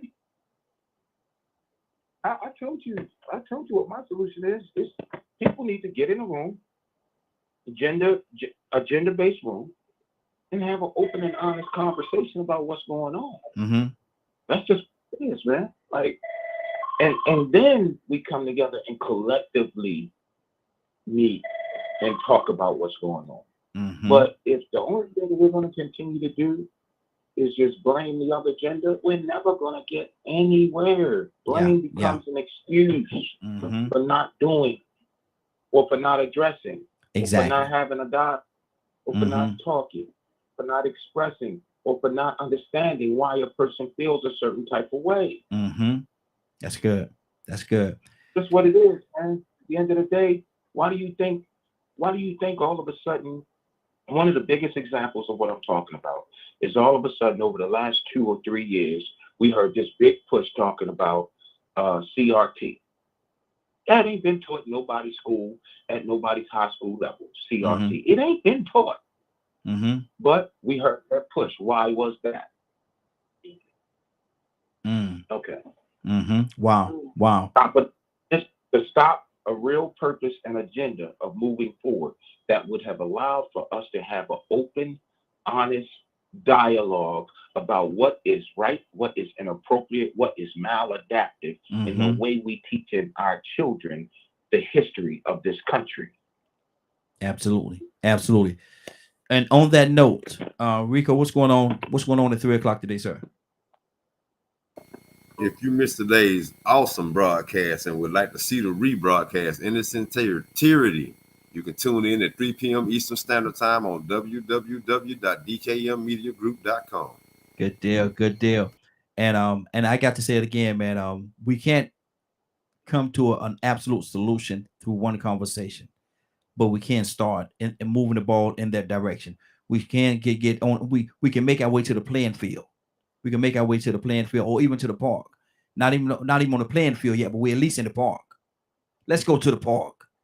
And we'll figure out how we're gonna play, who's gonna be the players on the field, who's gonna start, who's gonna do whatever we need to do. But in order unity, exactly. But in order to do it, we got to at least find our way to the park. And Raheem, yes, sir. In the process of us holding ourselves accountable and letting the people know who are accountable that they're doing what they're doing, that we don't as a whole receive that as blame. Exactly. Now I got to ask a question. Rico, is she here today? I think I heard her earlier. I heard her. Now this got to take us all the way to Monday. So is she here? Come on, Raheem. I'm here. Let's go. Well, are you ready? Raheem, let me tell you something. I am ready. You gotta this has been an awesome conversation. Let's go, Raheem. Look, you gotta take us all the way to Monday. It's gotta take us to Monday now. So I need you to put that mustard on that thing. Put that mustard on that thing. Willa, let's go. Let's go. Let's go, Raheem. Let's go. Father God in heaven, Lord, I thank you. I thank you so much for allowing us to get up this morning. Get up to see another day. Another day that we may not ever see again. But Father, I thank you for it in spite of, Lord. Father, I thank you for what you've done today, oh Lord. I thank you for helping someone today. Someone has received your message, Lord. Father, and I thank you for that, Lord. Father, I thank you for letting us know that without faith, it's impossible to please you. But Father, we stepped up to the plate. We've turned the buggies and bags into cars, Lord. We turned boats into lightning, Lord. Father, we thank you, Lord, because of you. We thank you, Lord, what you've done in our lives. Touch each and every last one that's on this line. Keep them protected, Lord. Give them wisdom, guidance, and understanding. Show them your ways and line them up with your will. Allow the Holy Spirit to keep them and their families, Lord. Father, the enemy is running rapid, and we know why. Father, we know that in spite of what he's trying to show us, that you're bigger than everything. You're bigger than cancer. You're bigger than diabetes. You're bigger than sickness and illness and suicide. Father, we know that you're bigger than it all. And we thank you for that, Lord. Father, we give you the honor. We give you the glory and the praise. In Jesus' name, amen, amen, amen. Glory to God and hallelujah. Thank you, Jesus. Thank you, Lord. Hallelujah. No. Yes, Lord. Yes, Lord. Toussaint, talk to me, brother. What's on your heart? Raheem crying. I love it. I gotta go, y'all. I love it, man. I love it. No, they got me blocked out here. I'm here. Can you see me, Rico? No, I can't see you, man. All I see is that sign right there. I thought you was over there hiding your face. No, man. I don't know what happened. My thing froze up on me. I gotta hold on. Take it for a minute, Rico, while we reboot. I got you. Well, I don't know your little speech at the end, so I'm gonna try to make it hold on for a little while till he come back, so he can get that final speech about the hugs and everything, getting how much he love everybody. But man, this has been an awesome broadcast. I believe that there was enough room for everybody to, sit back and evaluate themselves and take something from this and be able to pass it on, so we can create this new trend and bring our families back together, making feminism and the Black family coexist again. Absolutely. And Rico gonna tell everybody in 58 countries that I'm crying. Lord, my God. I heard you. I thought you were crying. But look at it. And then it's not only did he say Raheem crying, he said Raheem crying, I love it. Lord, boy. Hey, Toussaint, see how your friends do your man. Hey, boy, I tell you what. I ain't gonna say it, but I got a tier 2 coming myself. Amen, bro. See, Willa, see what you did? That was a powerful prayer, everyone. Yes. And you all have a blessed weekend. And you do the same, sister. And I appreciate you. And I hopefully we're gonna see you Monday. But like I said, I'm looking at the clock. It is now 10:05. I want to thank everybody for joining us. And more than that, I want to thank you for allowing DK, your media group, and associates, and the Morning Glow for being a part of your day. It is 10:05. You're about to exit the Morning Glow. But before you go, I want you to do me two favors, if you will.